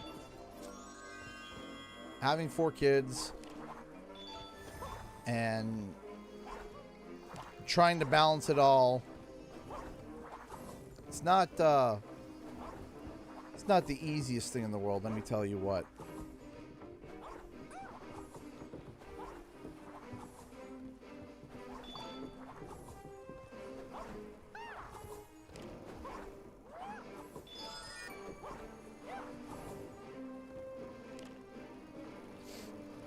Yes, let's go to Skull Island. Here we go.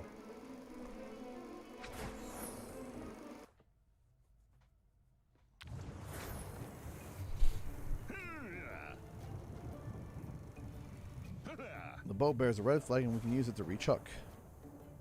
That's it, but it looks like anchor lines are keeping submerged. We'll have to look at the anchors and cut them loose.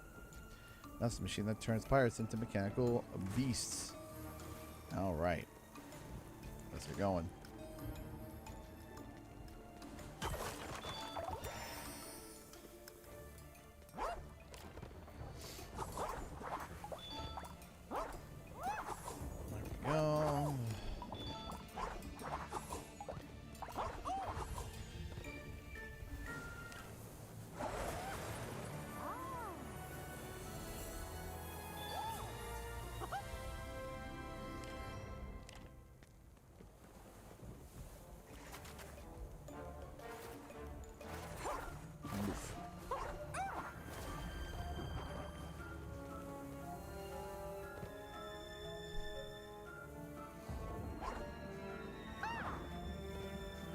Okay, let's keep going.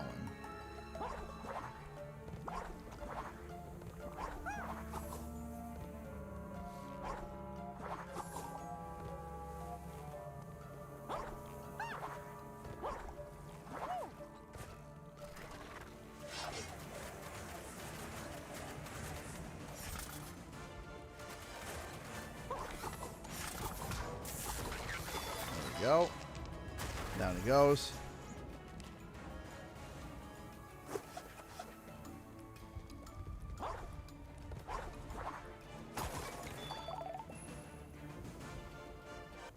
Why my left hand is going to sleep. It shouldn't be. I'm playing a game and I can feel it like getting like tingly. It shouldn't be, but it is. Press the machine reversing. You're on the right track. Since you started with paint, you should use it on the rest as well. You can't tell me what to do. I'll do it anyway.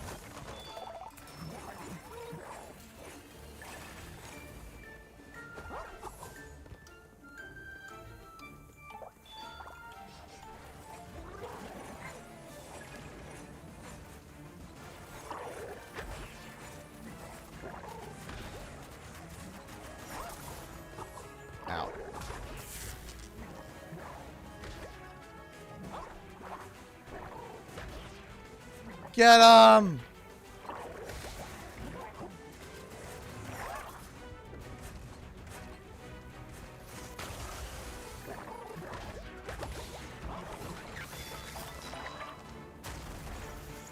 Down he goes. There we go.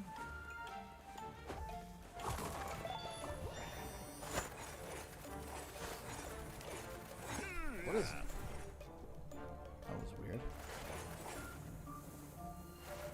Oh, I can use the dual sense? I didn't even notice that. Oh, I don't like that. Can I deactivate that?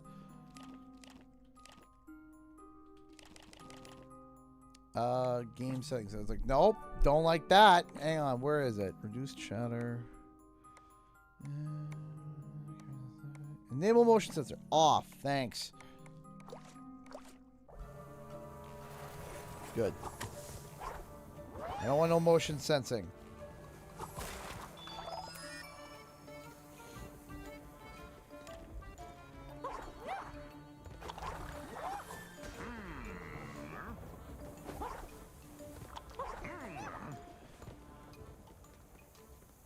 How do we get past the guards?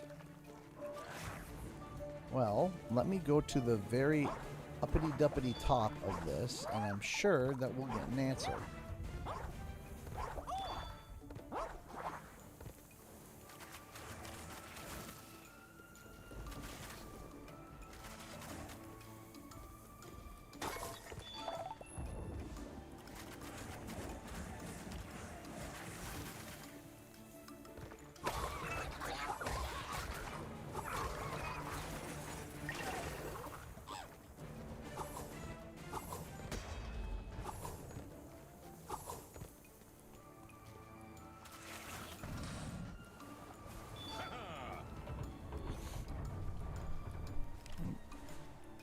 All right.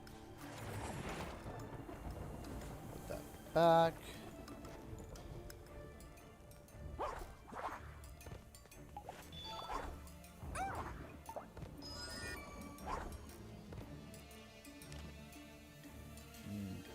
That looks like Doom.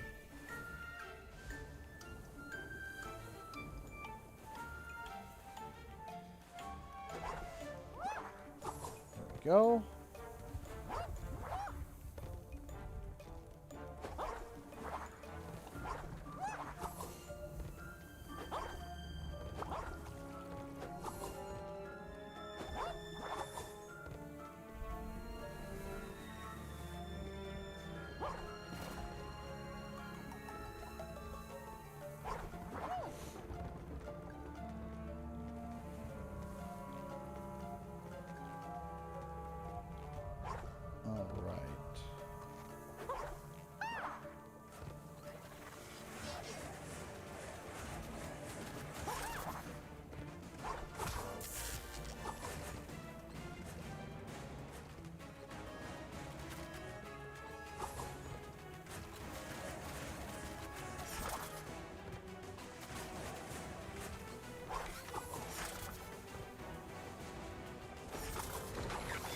Go.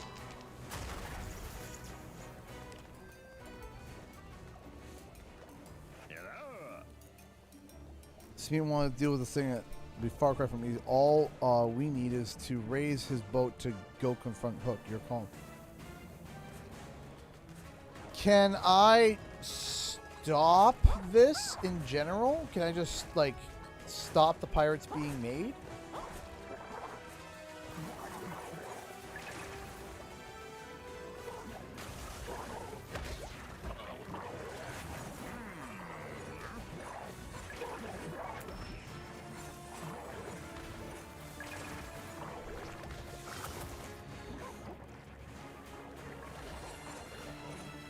Immorted him!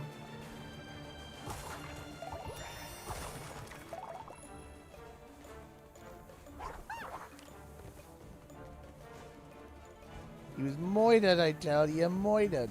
Is that anchor?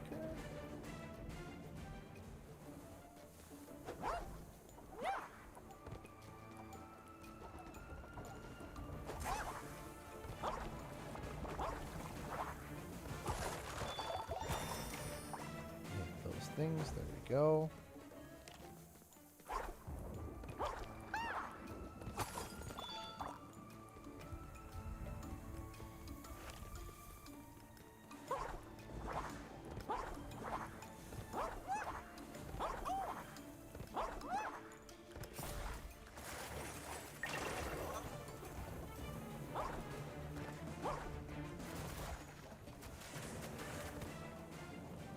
Aha.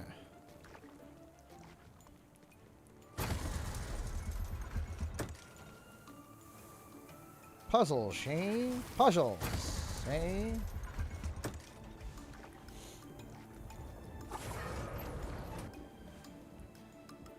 Opens the gate there, Shane.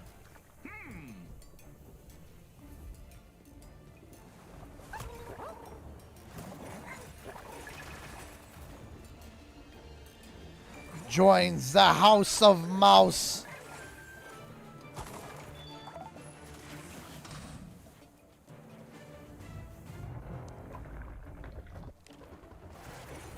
So we gotta get all the anchors and get all the pumps.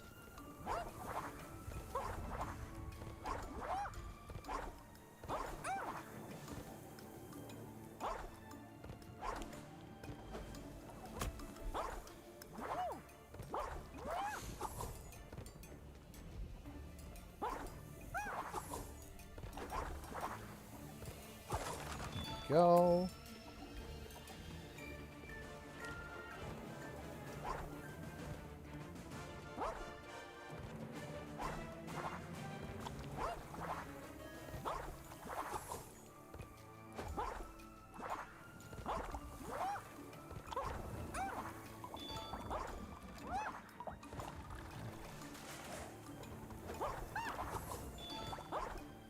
Let's see here.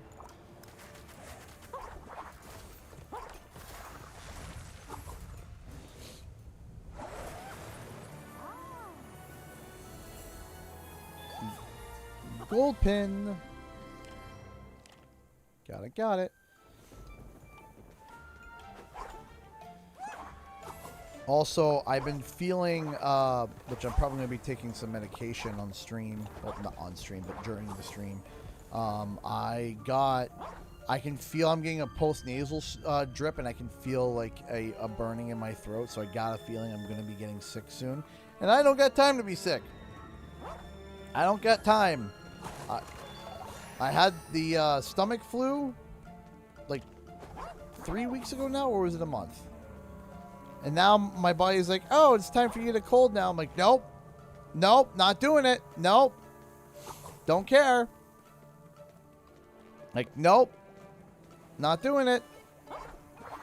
I'm working through it. Not doing it. Not doing it.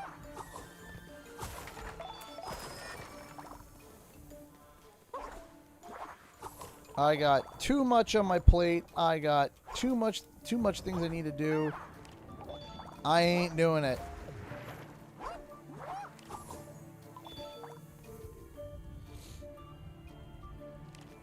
Don't worry, those rats are punks make you sick. Hopefully not. Stop getting... Yeah, seriously. I genuinely believe that it's probably, like... I don't know. I don't know what it is, to be honest.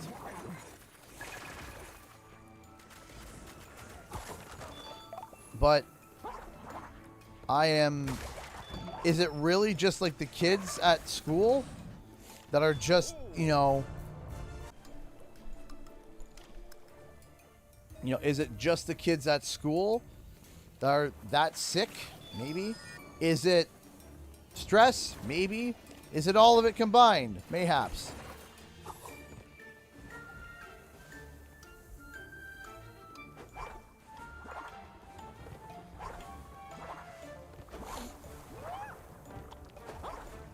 Either way,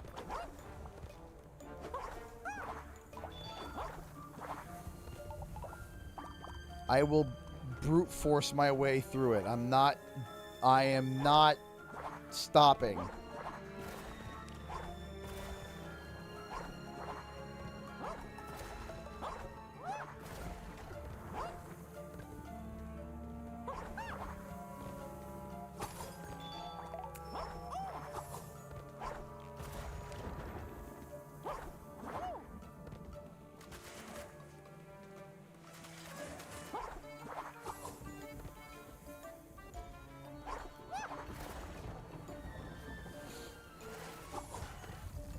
Maybe it's just I have to wait for my kiddos to get older because my youngest is going to be 2 in April, so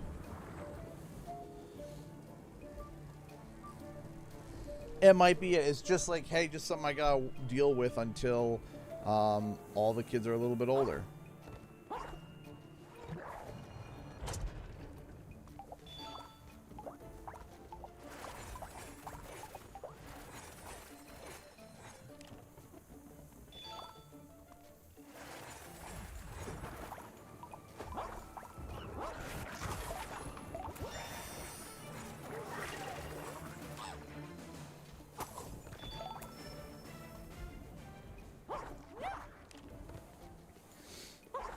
I know some people will find this funny. So today, no, it was yesterday.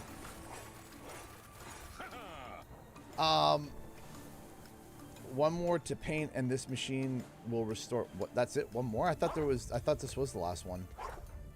Must have miscounted. But anyway. Oh, there it is. So my son, Jonathan, comes running downstairs, and oh geez. Screwball pirate.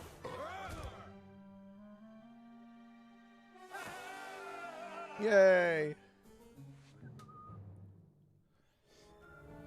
So anyway,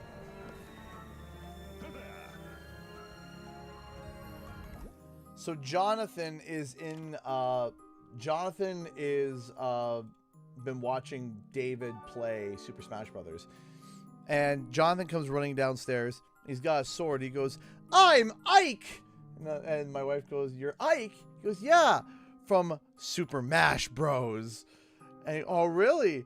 And he goes, "Ike defeats Yoshi!" And he goes running off. And I'm like, my kids are so nerdy. I love it. From Super Mash Bros. Ike defeats Yoshi and runs off. Hey, we got a Streamlabs donation from Nick Joseph, who donated $1. Just a heads up, man. Make sure you head to the top of the mountain. You'll find someone up there before you sail to Hook. Thank you so much. I appreciate the little tips here and there. I appreciate that. Thank you so much. Thank you, thank you, thank you. But yeah, Jonathan, I'm Ike from Super Mash Bros. Oh, you. Well, let me go get the chunk of Daisy.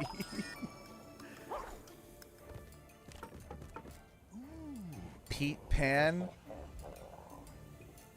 Oh no. Hey there, you must be Mickey Mouse I've been hearing about. Of course you know me. I was created to challenge Captain Hook. But Hook captured my sprite friend, and with her gone, I can't fly. That's why I'm trapped here. He keeps the sprite tied to the mast of his ship just to taunt me. If you find a way to spare her, I'd be in an instant. Give Hook what for. Okay. Pete Pan. Alright, was that it? Or is there a little bit more that I am missing that I should maybe try to... Well, I'm up here anyway, so might as well, right? Why did this happen?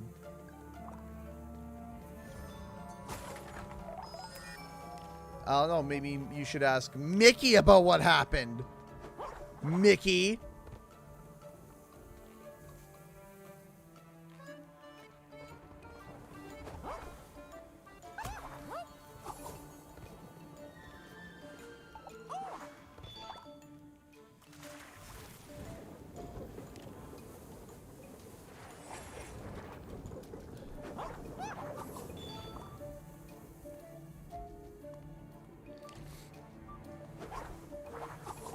Yeah, Mickey, why did this happen?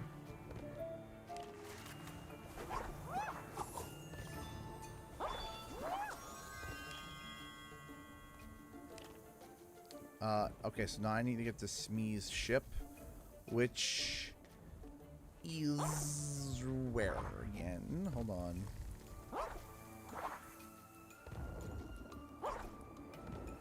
Smee's ship. Where is Smee's ship? Looking for Smee's ship. Hey, join the House of Mouse! Thank you.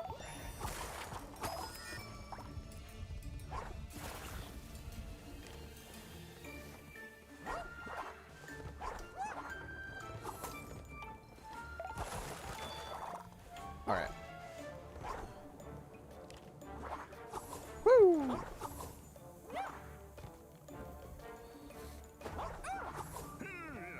Made to helm take control of the vessel, Mickey. Okay, doctor. Let's get going. Wink.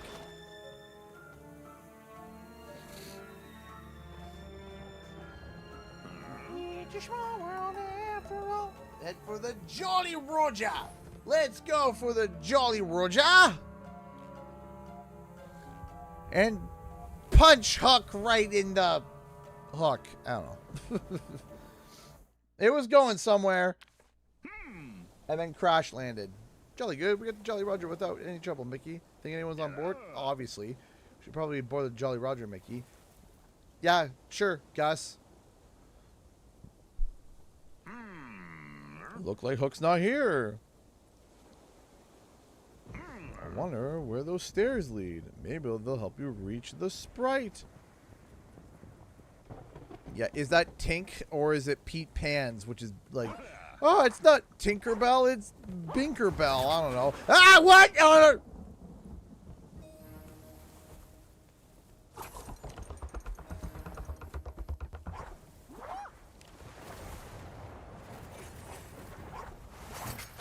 listen, enough with the gators. What's his name again? He has a name.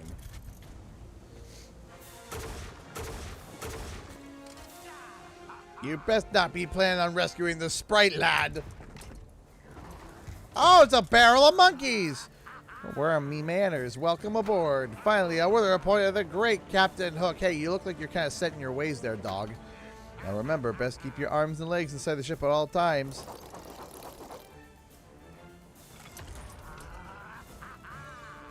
I'll be geared up for this. Ha! Hey, we got another Streamlabs donation from Springtop, who donated $1. As Gus just said, you can either throw Hook into a Robo TikTok stomach, throw him around and bash him and scrap him, or go to these stairs and climb the mast to save the sprite. Your choice. Is there a bad thing?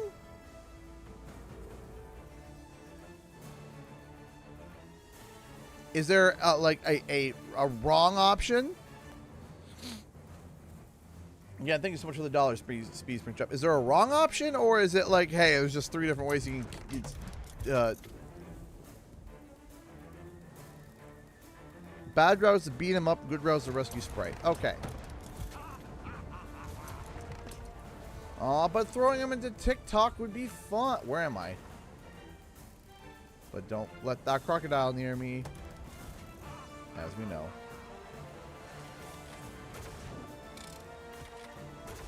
Catch me if you can. You missed me.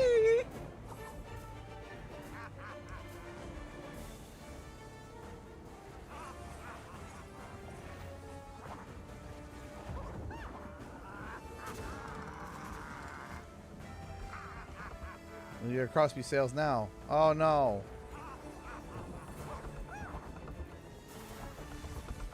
All right, let me see here.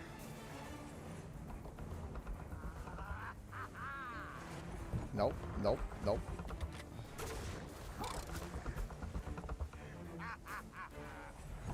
Come on.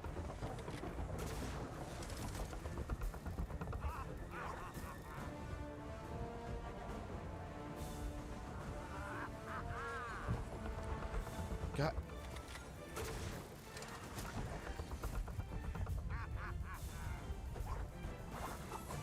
No, no, no, no, no. Okay.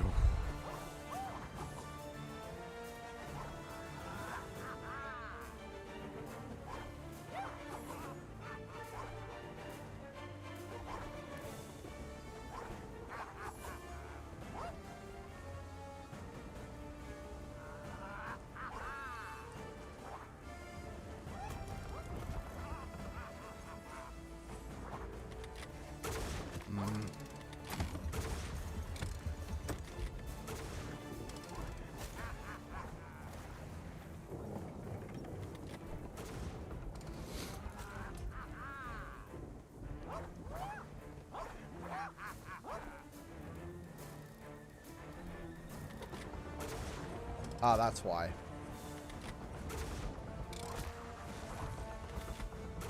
I'm smart, I swear.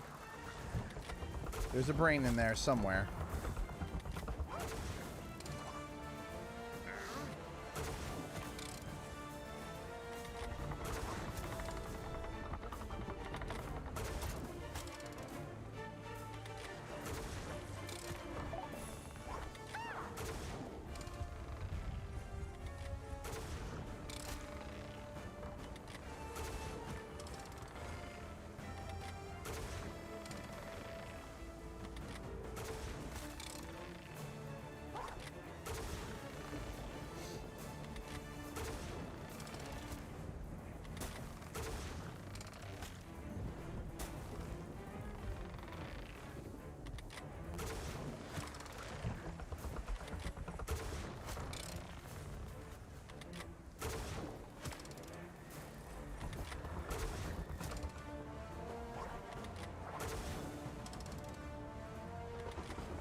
you.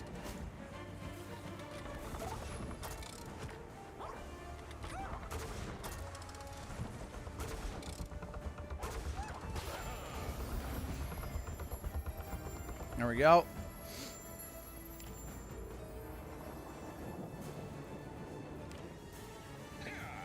Just gonna go fight Pete Pan. I know you can save the sprite, Mickey. Now I'll return the favor by taking that scoundrel hook off your hands. Mickey, get to the deck. I'm gonna need some room about this rust bucket. So, Hook, you want to pick on someone your own size for once? What's this? Me old nemesis. I thought I'd seen the last of you, boy. How about you?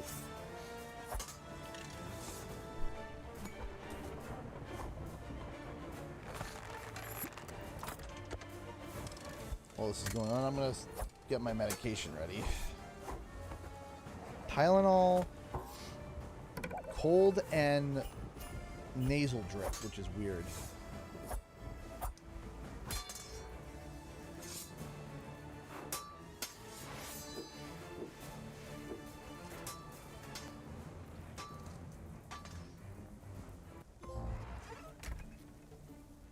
There's a rocket part in that chest. Is that it? Just the paint order can change based on how you deal with important characters in Wasteland. Oh, that was kind of a bit of an anticlimactic ending. Just a little bit.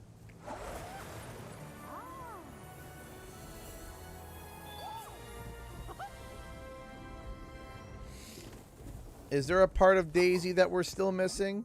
Or do we have all of Daisy's parts? Oh, that's awful.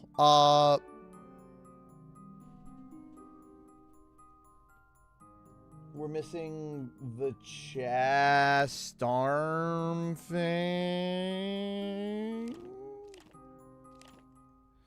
I hate that question. Do we have all of Daisy's disassembled body parts?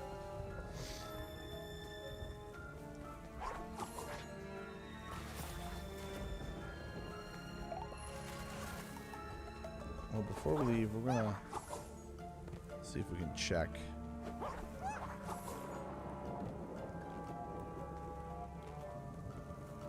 Yeah, we have to fix dismembered Daisy before it's too late.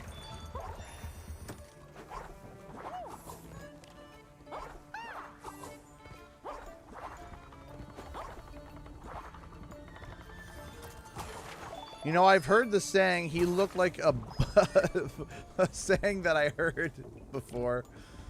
That every time I hear it, I always die laughing and I always forget about it until I hear it again.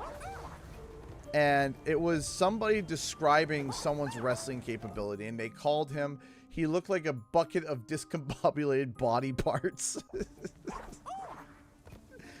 And I've never heard of somebody being described that way, but I 100% understand what that looks like. You look like a bucket of discombobulated body parts. And I understood the visual immediately.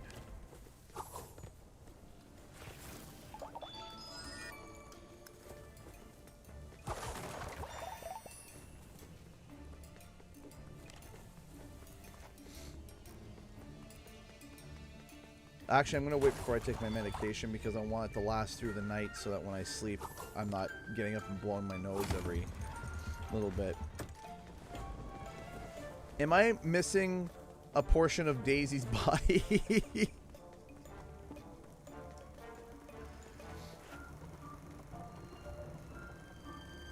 Because, you know, it sounds like I'm trolling when I'm saying that, but I'm not.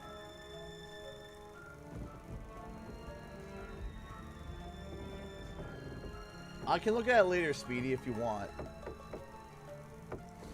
You are missing...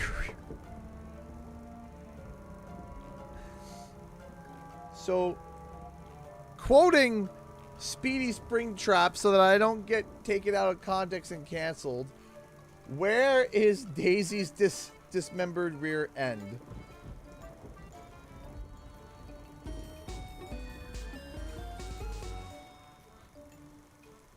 Nick Joseph donated $1. No, man, you got all the parts you found. Smee will give you the last part of the... Okay, thank you.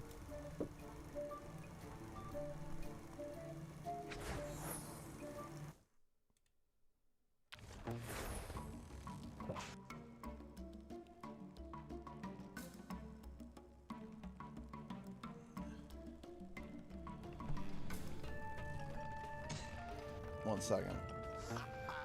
You fixed the machine. One second.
One second.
Hold on a second.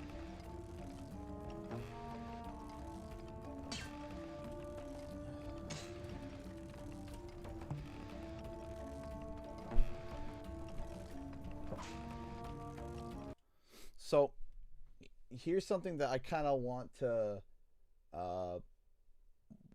point out here, because again, this is starting to wind up, and here it is here. So what's the point of being a journalist? So I said, what you're describing is an interview, is a PR push, and is an approach politicians use. And I said, yes, because nearly every interview is exactly that. It's a PR marketing push. They market what they are doing / what's coming up. You get information about certain subjects for viewers. The vetting of questions is also a heads up for the person so they know the direction. 9 times out of 10, if you guys watch an interview, what is it that they're saying at the end? Why are they doing interviews for movies? They're promoting their... why are they asking actors for movies? They're promoting their upcoming movie. That's why they're doing it. Oh, why is someone doing this thing? Oh, they're promoting their YouTube channel. What are they doing here? Oh, they're promoting this. Oh, they're doing this. The interviewee is getting something out of it. In exchange, they are giving information. They give information about something. They make it entertaining. And likewise, they can turn around and say, hey, guys, you can go check out my channel. Or, hey, you can go check out my product. Or, hey, go check out my movie. Or, hey, go check out my this, that, and the other.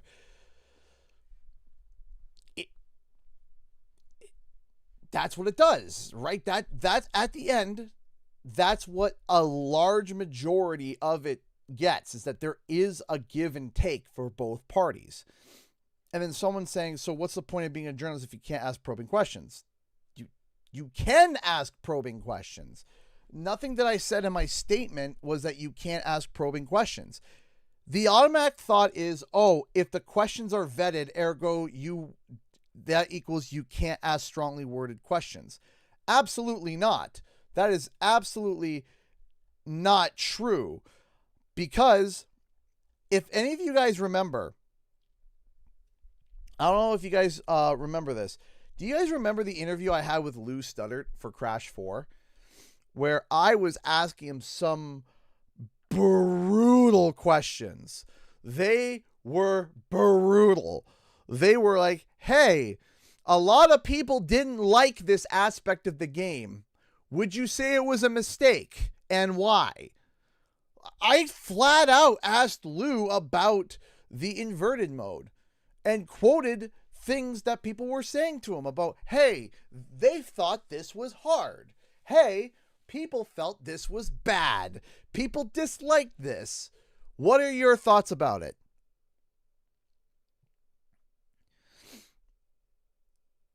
And guess what? I've told him the question beforehand.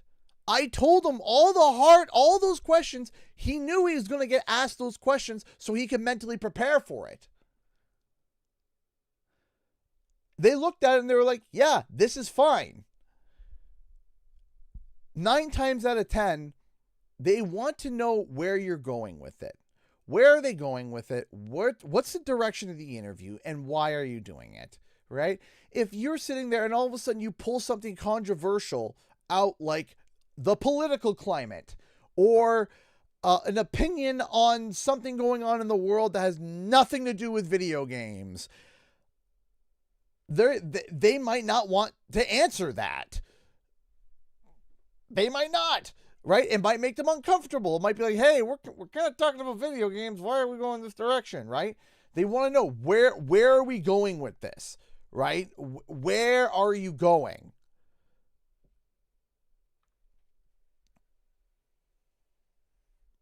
Right? And I've had questions that they said, yeah, you can ask it. I asked it and kind of got a non-answer. And it didn't really get anything. And it was kind of like, well, there was nothing there. They said I could ask it. They said I could ask it. I asked it. Didn't really get an answer. And guess what? Some of those interviews, some of those questions, you don't even see them in the final cut because it got nothing. There was literally nothing. Like, literally nothing to take from it. Sometimes I ask a question and the answer's like, no, not really. And that's it. That's the answer. And it's like, okay, not much here, or it's already kind of was answered, or it was kind of, or it was repetitious, right? Or I'll fuse the questions together and, make it work that way. The point, there is nothing that is saying that you can't ask harsh questions. Because what people are doing is, good, Rich, how's it going? Speaking of, Dave, we did an interview. And all the questions that I asked Dave, I let Dave know ahead of time, basically, hey, this is the direction that we're going to be going. And I did that as a courtesy to him so that he knew what to think, what to come up with, what was a good idea, what was, so that it wasn't like, hey, so what about this? And it's not, I don't know.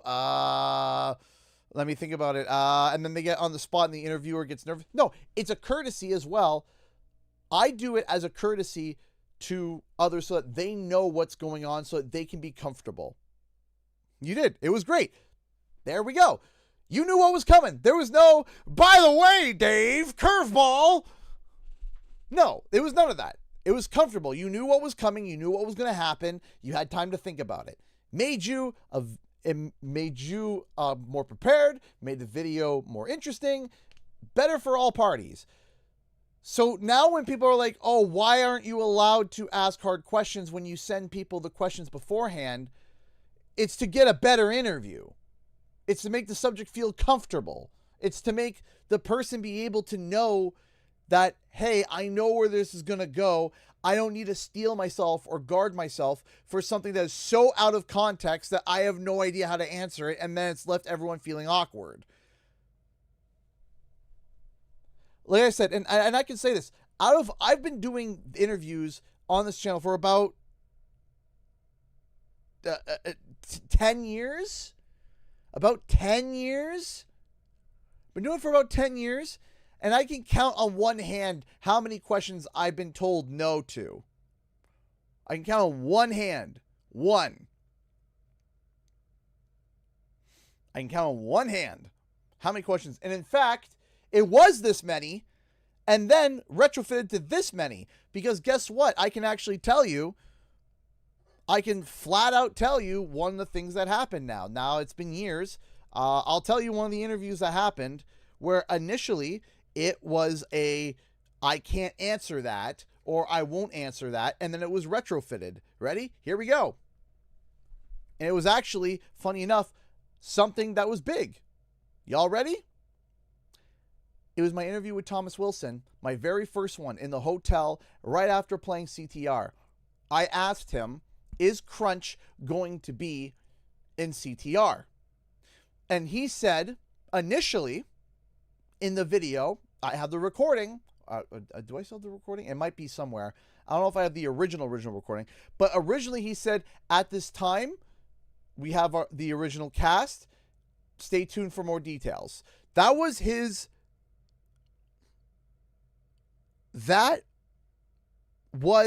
answer. We end recording. Thank you so much, Thomas. You're amazing. He then said 1 second. He went into the other room, had a chat with somebody, came out and said, actually, they announced and said that we can start talking about the stuff for Nitro from CNK. So I can tell you. So can we do this again? I said, sure. I clicked on the camera again, record. I asked the question again, and he answered, yes, Crunch Bandicoot would be coming to Crash Team Racing. And then, when I was editing, I just spliced out his original statement of, hey, at this time, and I put in his statement of, yes, there is Crunch Bandicoot coming. This was all the way back in 2019 or 2018. Would it be 20? No, it'd be 20. Yeah, all the way back in 2019.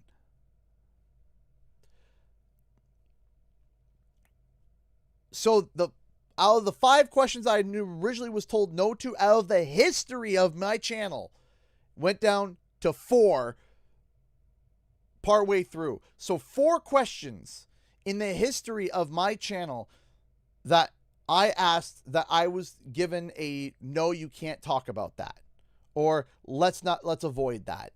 4. How many interviews have I done? I've asked, in those interviews, I ask anywhere between 8 to 15 questions. So if I've done 15 interviews, 16 interviews over the years, maybe even 20 interviews, I don't know, and only 4 questions out of all my interviews, and I've sent them all to the clients beforehand every single time, 4 questions weren't answered in the history. So saying, oh yeah, the questions are vetted beforehand equals you only get softball questions. No.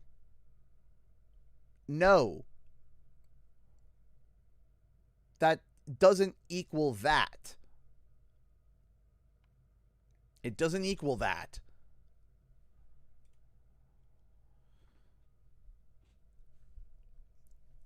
And hey, LGB, how's it going? Now, I will say, there was one interview that I was getting lined up for. What if you asked a question about Cinder if you got a chance to interview Toys for Bob again? Absolutely, I would. Absolutely, I would try. I would ask, can I ask that? Vetted does not equal mean you can't do hardball questions. It means what direction are you going? Where are you going to go? Why are you going to go there? And you're like, yeah, here's why it's relevant. Okay, cool. Sure, you can ask that. And sometimes the interviewee is just like, I'm not going to answer that. Or, you know, I don't got a good answer for you.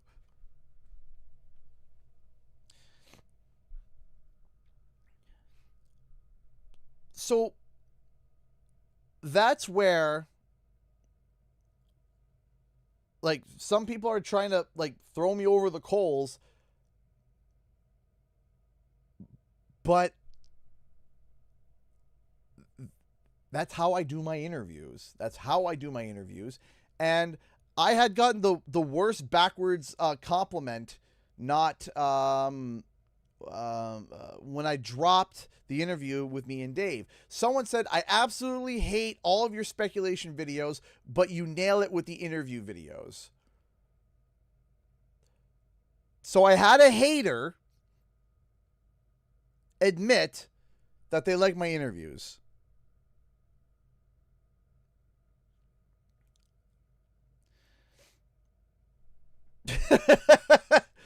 And I don't ask, like, just nothing but easy questions. I try to dig. I try to dig where there's digging. If I feel like that there's something that should be dug into, I ask about it. Doesn't mean that I get an answer, maybe not, but I ask it. And again, I may be wrong, but I think I have the most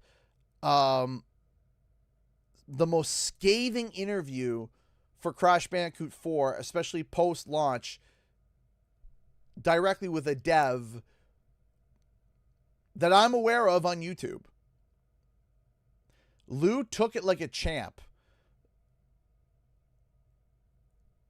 It was brutal.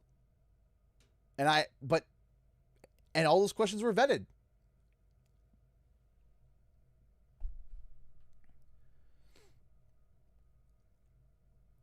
So, I don't know. Can't wait to get roasted over the coals on Twitter over a benign opinion. Woohoo! Well, that means it's safe for us to go to Skull Island again. How delightful. With Pan back, the captain will be his jolly old self again. And he'll be needing his loyal crew to go after that scurvy knave, so we best head out. I guess you'll be zipping right back to the mean street to tell the tale of your Tortuga adventure, won't you? You got the hot gossip. Before we go, I'd like to have this. I think it's a part of your animatronic friend, Daisy. Goodbye, Mickey Mouse. Why do you have her butt? Smee, why do you have Daisy's butt? You brought me all my parts. Thank you. I don't like...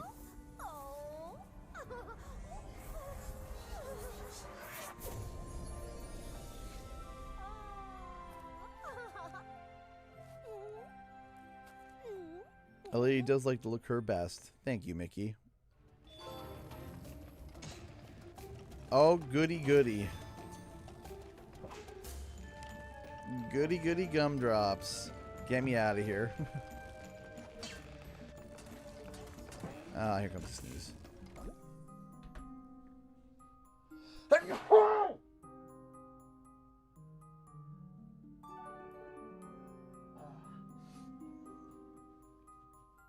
Yeah, I knew that was, I felt that one brewing.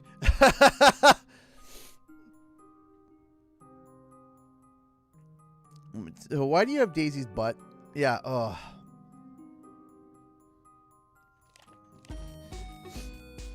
Speed Spring Cup donated $1. You do good with everything you do, CG. Thank you. Also, sent the clip of the TikTok ending in gaming general whenever you want wish to watch it. Thank you, Speed Spring Trap. I appreciate the $1. Thank you. Thank you. Thank you so much. Yeah. Brutal. My nose. Okay. I'm going to take... Thank you so much for donating. We appreciate that. Thank you. Yes, so the Crash Bandicoot video is plotted out. So I have a video coming out tomorrow that's not related to Crash or Spyro. Hey, get back here, buddy children. So I have a video coming out tomorrow that is not related to Crasher Spyro-ish. It's not a Crasher Spyro video, but it is related to Skylanders in a way. I'm gonna need 15 power sparks before I open. Alright, but those 3 bunny children have eaten them. You should try to get the power sparks back from them. Use paint or thinner on a bunny child to make it drop its power spark. We'll douse the bunny children in paint. Use button, pull this lever. The projector debug is up and running. Have a safe trip, Mickey. That's what happens when you just buy everything with e-tickets. So the Crash Bandicoot one is scripted out. But also there's a bit of a where'd that bunny there's a bit of a little bit of a delay with the Crash one because the news on Radical throws a wrench of interest into it throws a wrench of interest into the whole plot. Did I unlock any costumes yet? I haven't. I don't know how. I'd like to. Not found, not found. Downloadable content, and downloadable content. So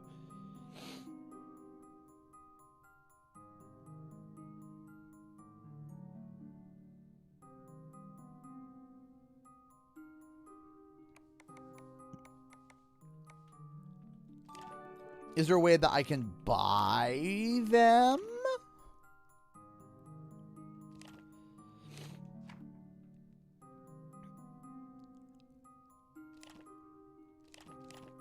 Find dog tags.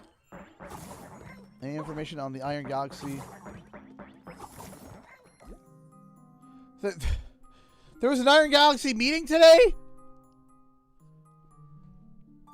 Oh my gosh.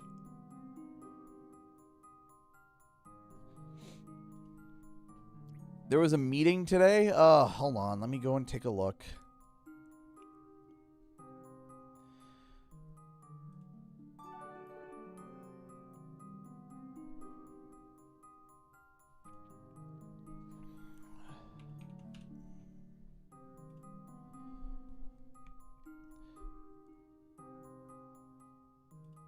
All right, let me take a look here.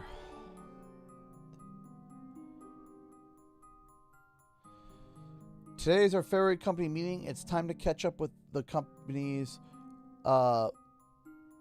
it's time to catch up with what the company's been up to and what's coming up next for Iron Galaxy.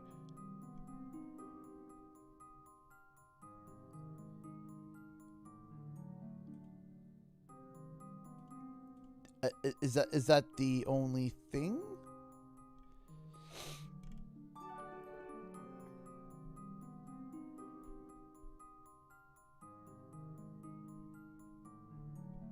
Yeah, so I'm only seeing this here.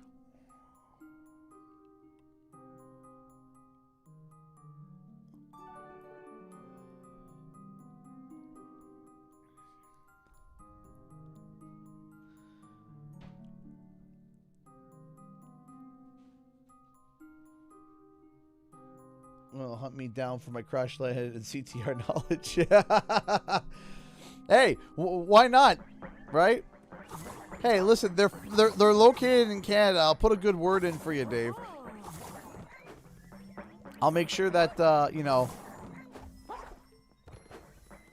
I'll make sure if they hunt you down, they'll at least knock first.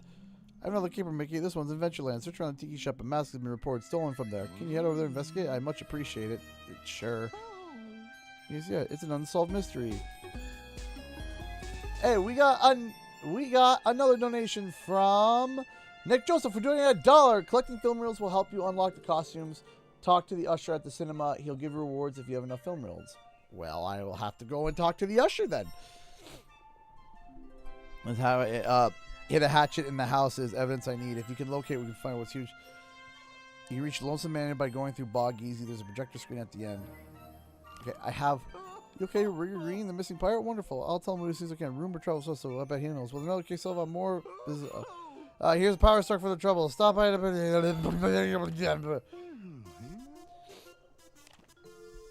All right. Let me go talk to the Usher. Get out of here, bunny children. Smite you. Smite you with paint. Get out of here. I already have enough children. Come on, come on. Come on, ladies. Need more cartoons. If you happen to find any during your travels, bring them by for a reward. You can see the stars here sometimes. We have famous patrons, including you, of course. Feel free to step aside and play through those exciting moments again. Oh boy, I have quite a few film reels that I haven't even talked to you. For a reward, I've got some e-tickets for you. Here. There's a bronze pin for all the reels you've collected. Well, you're really bringing the reels, and I got something special for you. I just received a real cartoon in my theater. You can check it out in the extra menu. You have enough reels for another reward. I'll have a power spark for you this time. They just arrived. One of your old outfits. Oh, you can find them. Construction work. Is it him just wearing a hat? Let me see if I'm getting lag. Can these bunnies... Oswald, control your children. I have too many to take care of already. The silver pepper. Keep the good work. You have enough reels for another reward. Here's another special one. I have another reel cartoon in my theater. You can check it out anytime you want in the extra menu. You have enough reels for another reward. Man. I should have talked to this guy sooner. Hi. Why do you have a walk of shame?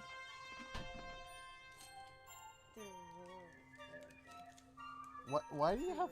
Why are you getting fruit roll-ups? We got them from a very lovely lady. Oh, is that the same? Oh, okay. Yeah, you want one? Sure. Why not? Do you want straw? Straw? Straw. Or Bry Cool. I guess straw. So that you can have the bright cool. You know how long it's been since I've had a fruit roll-up?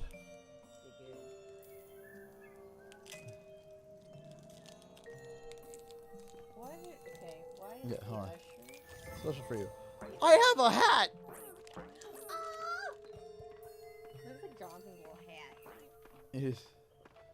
Hi. I'm gonna sit down a second. Oh, you're gonna sit down? Sure. You moved the chair, so I have the floor. Look at, you don't want all the colors? Look at all these. Look at, I'm gonna be wired tonight. Oh, it smells so good. Why? Okay, so why are you eating these right now? I've lost control of my life.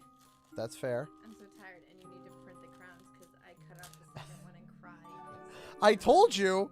I was like, I can do the crowns. You're like, nah, I bought the paper for it. I said, okay. I have to set up all of my printers tonight.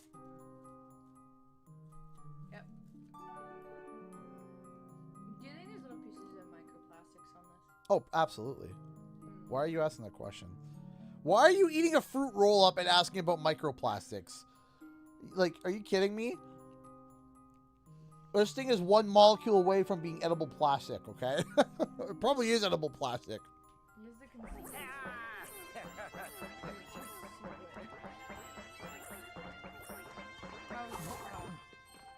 Tastes like straw. My bride cool.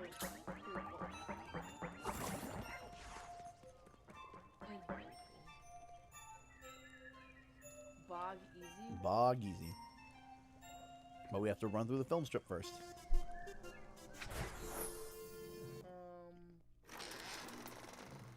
That's not stealing from Mario, is it? Oh no. Listen. But it's her.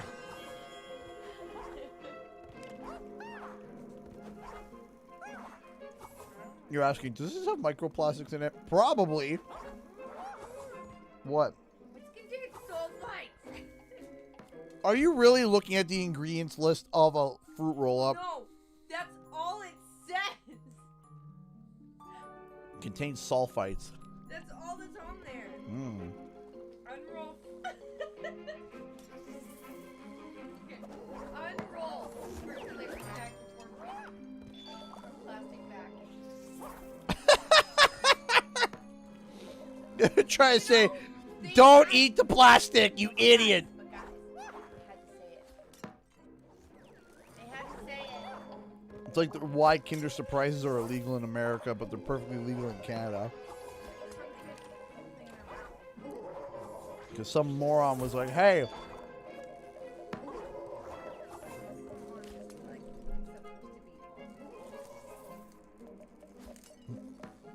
Yep, don't eat the plastic. But it smells good. It's the same consistency. I'm colorblind. I thought it was the same thing. Oof. Yeah, I don't know how that. What? Where am I going here? You're looking at the ingredients. Like, why are you looking?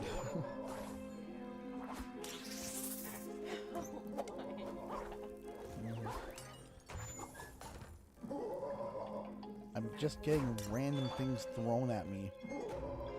It's like my day-to-day life.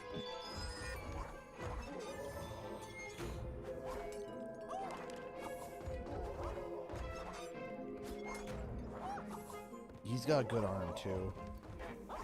It's like getting hit with like a dart. Racing's fun, guys. Yay. Ain't nothing but McDonald's chicken nuggets. All those microplastics made him blind. I mean, it's just nothing. It's nothing but salt. I don't think it was the microplastics.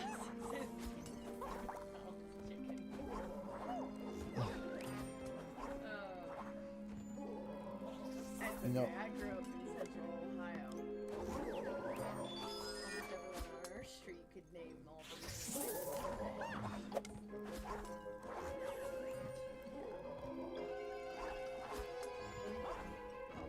the of culture. We were civilized folk. We knew the numbers of all the combos of McDonald's. We were a country. I am missing. You have my microplastics. They already took my red food dye.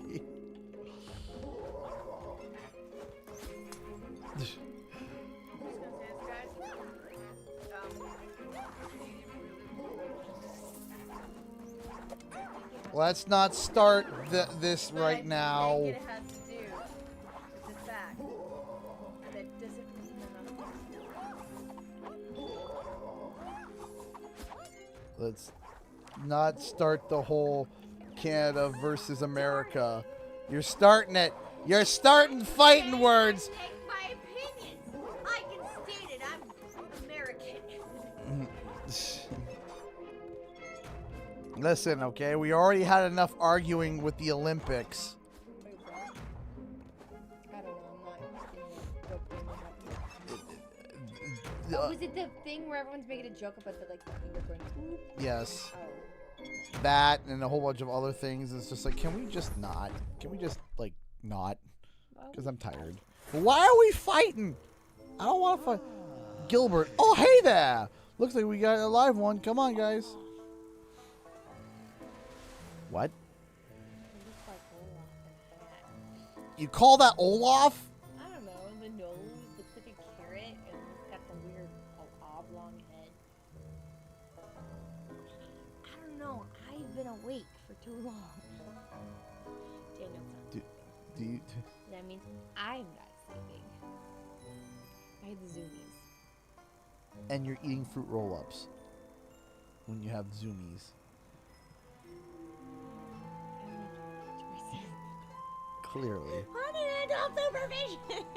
All right. Well, why don't we go to Q&R then? Because we're just starting this level. It's almost 11. I thought it was 9. Yeah, no. Watch out. The ghosts are here and we're ready to scare. Say, Mickey, you look like the kind of guy that likes a good scare. I hear you aim to get that lonesome manor. It just so happens that I can open the gate. If you help me with scaring some of the locals, I'll open that gate for you. Wait, what? I don't want to scare people.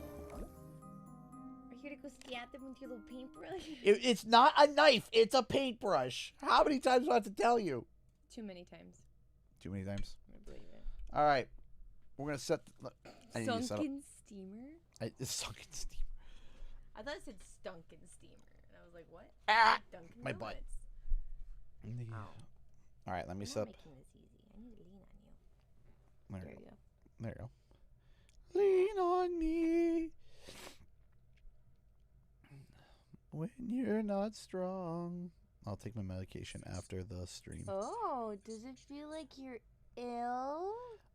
I don't care. I am working through it. I They're don't. like, we can't be getting sick again. No, Nope. we can't be getting sick Nope. again. I'm like, honey, that child sneezed in my face about 5 times. That's fine. Okay. If I'm sick, I'm working through it. So we're working through it. I will Hulk smash through it. It's not a fever, which is fine. Yeah. If it's a fever, that's a different story. Yes. But if it's just snotty nose and the no feel goods, it's Hulk smash. It could be worse.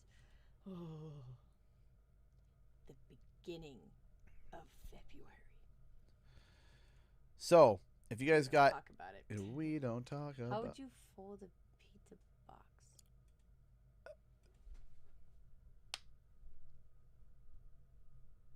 Like that? I don't know. That's a question. I think we answered. Oh yeah, did you read my book? I didn't, because I came down here. I will though. The night.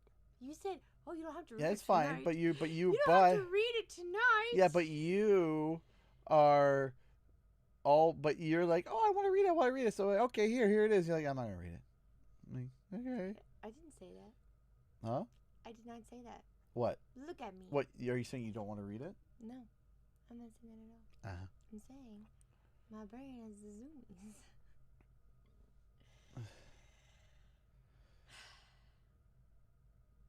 I have the zoomies.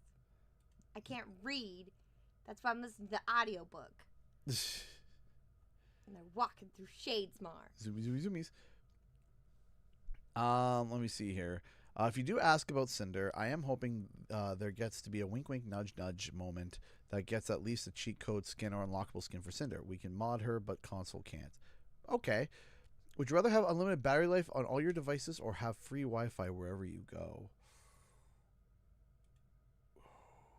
Unlimited battery life, because technically we do have free Wi-Fi wherever we go with data. Not necessarily. I mean, do we have reception everywhere we go? No. Unlimited battery life. Unlimited battery life is pretty awesome. You just think about it. Just simple things like. Is that child awake? That's all. Simple things like, I don't know, a flashlight. Your watch. Yeah. Then you'd never take it off. I had the watch. You bought me the watch that burned people's skins. Yeah. You got it for me for Christmas before it got recalled, and I was like, it kind of hurts my skin. Yeah. Then we looked it up, weird. and there's a recall because its batteries exploding and burning people's skins. We're like, oh, that's probably the reason. Yeah. I mean, as long as it didn't hurt me, yeah, battery life, I think. Yeah, I think. Oh, I wouldn't in my Game Boy days. But could you imagine PlayStation Portal being able to play? I can't because I don't play on that. I think we'll say battery. I think I'll go with battery. Yes, the iPhone. I'll if say you have an old iPhone, you understand. I'll say battery but I'll be side-eyeing. I'll be side-eyeing the unlimited Wi-Fi. Yes. For what reason? No. Why are you giving me the side eye? With batteries, you can just recharge stuff. Yeah, but then that takes time, right? I mean, free Wi-Fi you can make videos anywhere or play Pokemon Go. Like most data plans give you a lot of data. I feel like my sister can turn off her Wi-Fi during the summertime and just go off the data on their phone. Yeah, not us. No, we have to stream. Canada. Ooh, the biggest plate possible for the restaurant that serves breakfast. It's more like a, what do you call it? The lumberjack special or Canadian food bash. The question right there. Do you have a go-to order at any restaurant that serves breakfast? Yeah, go-to order. Yeah, Verg's Big Breakfast. Yes. It's basically like the thing that gives you the eggs and the meat and then the pancakes. With you do that with a side of toast. Ooh. That is deep dedication. I mean, it's takeout. We never get it. And then we do get it. We used to go out for breakfast once a month. Gotta have me that Canadian bacon. It's just ham. It's not. Do It's not. Just. It is. Do not. Do not sit there and say it's just ham. It's ham with cornmeal on it. It is pickled pork belly with cornmeal on it, and it is different Ham. and delicious. It's pickled cornmeal Okay, ham. then bacon's ham. No, it's fattier. It's pork belly. Belly. Okay, yes, but it's not ham. Ham is from the ham hock. Oh, is the belly the ham hock? No. Oh. What's a ham hock? Oh. What? So your own logic against you. I got confused. Clearly. It's not real Canadian bacon. It's just ham. You know what? Nothing will ever scar you though, like Cracker Barrel ham. Oh, It looked like it was pre-chewed. I wouldn't serve that to my dog if I had one, but I wouldn't. He tried to get me to eat it. Just enjoying the experience of like, wow. I said no. I wouldn't feed that to my dog in the post-apocalyptic era. No, it was awful. It was terrible. I had to play it off that I just coughed and it went down the wrong tube. I was like, wrong pipe, you know? And it was not the fact that I was heaving and gagging at the table because it literally tasted like not my dog, my dog. My dog. My dog. I wouldn't feed it to my dog. Not dog, Would dog. you feed it to your wife? I mean, I ate it. Hey! It was bad. It was bad. Toast. Yeah, I wouldn't. Dog. I would never. My knees hurt. Like, if I ever find myself, if this cracker found his way back to Cracker Barrel, I ain't ordering the breakfast ham ever again. Boy, howdy. Star, I'd rather have to never stand in line again. I don't mind sitting at a light that's red, but standing in line is the worst thing ever in a million years. CG actually from New Jersey confirmed. See, would you rather have all the traffic lights you approach be green or never have to stand in line again? You know, I would never want to stand in line again because could you imagine going to like a theme park? Yeah, there you go.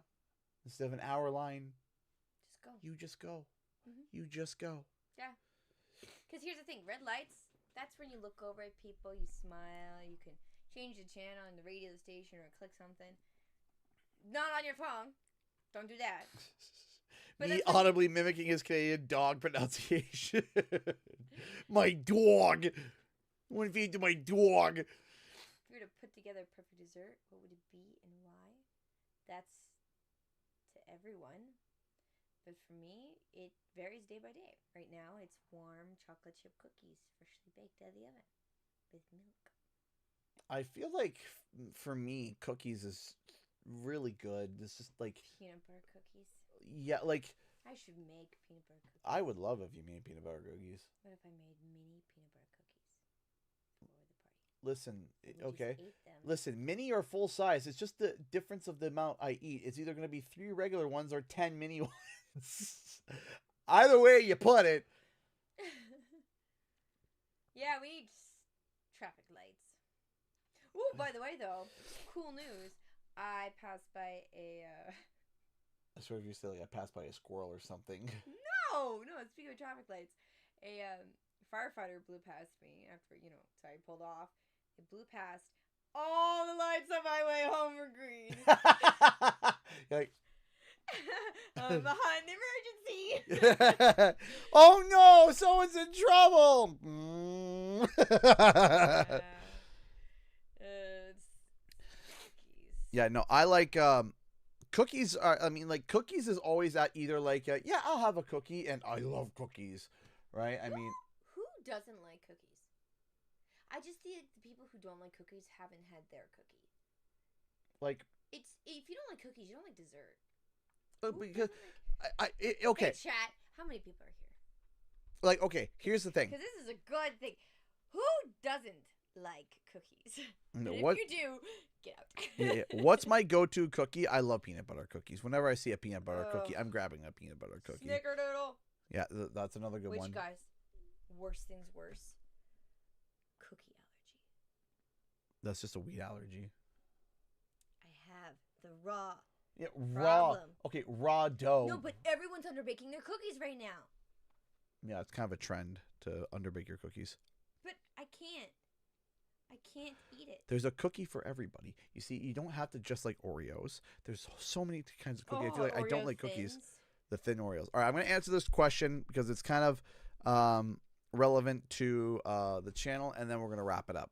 So here's the final question. And I'm going to be blunt because some people are not going to like my answer.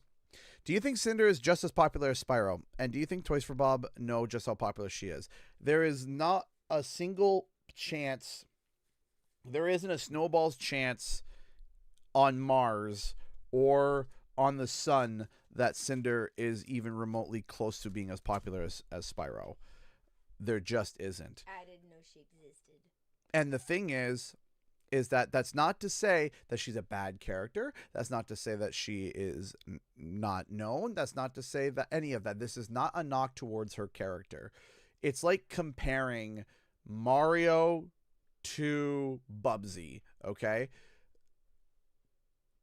There are sectors of Spyro fans who've never even played a game where Cinder is in it. There are people who have tattoos of Spyro on their body and never played a game with Cinder in it. Okay? Cinder is a popular fan character. It's popular with the fans. If you are a diehard Spyro fan, you know about Cinder, and a lot of the people who are super diehard fans are fans of Cinder. A lot of them are. But that doesn't account for every single Spyro fan, right? Cinder is a popular character. And she's cool. She is not even close to... What did you drop on me? Nothing. But keep talking. I'm not doing nothing wrong. And again, that is not a knock against her quality as a character. I'm helping add. She's helping. I'm helping. I see. By sticking a piece of filament in my ear. It's a tree of knowledge.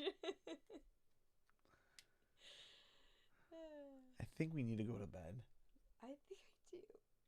I think you need sleep. I think you need to help me sleep. It's just pillow over the face. Go to sleep. You'll sleep a long time, honey, with the pillow smothering technique. Wifey distraction. Always. Always. I'm combing you with a branch. This is a 3D printed tree. It's not a tree. It's a tree branch. It's a support. Yes, but it's a tree. All right, we're going to... Pillowtality. I like that now. I'm going to use that. Yeah. I thought it was like Pillow Italy. No, oh, is that pillow, like... No, pillowtality. Pillow talk over noodle? No, what? Okay, we're going to bed before we... We're going to bed. We'll be back to... We'll be back tomorrow before my wife gets us canned off the stream, okay? What am I doing? 10, 9, 8, 7, 6, 5, 4, 3, 2, 1. Bye!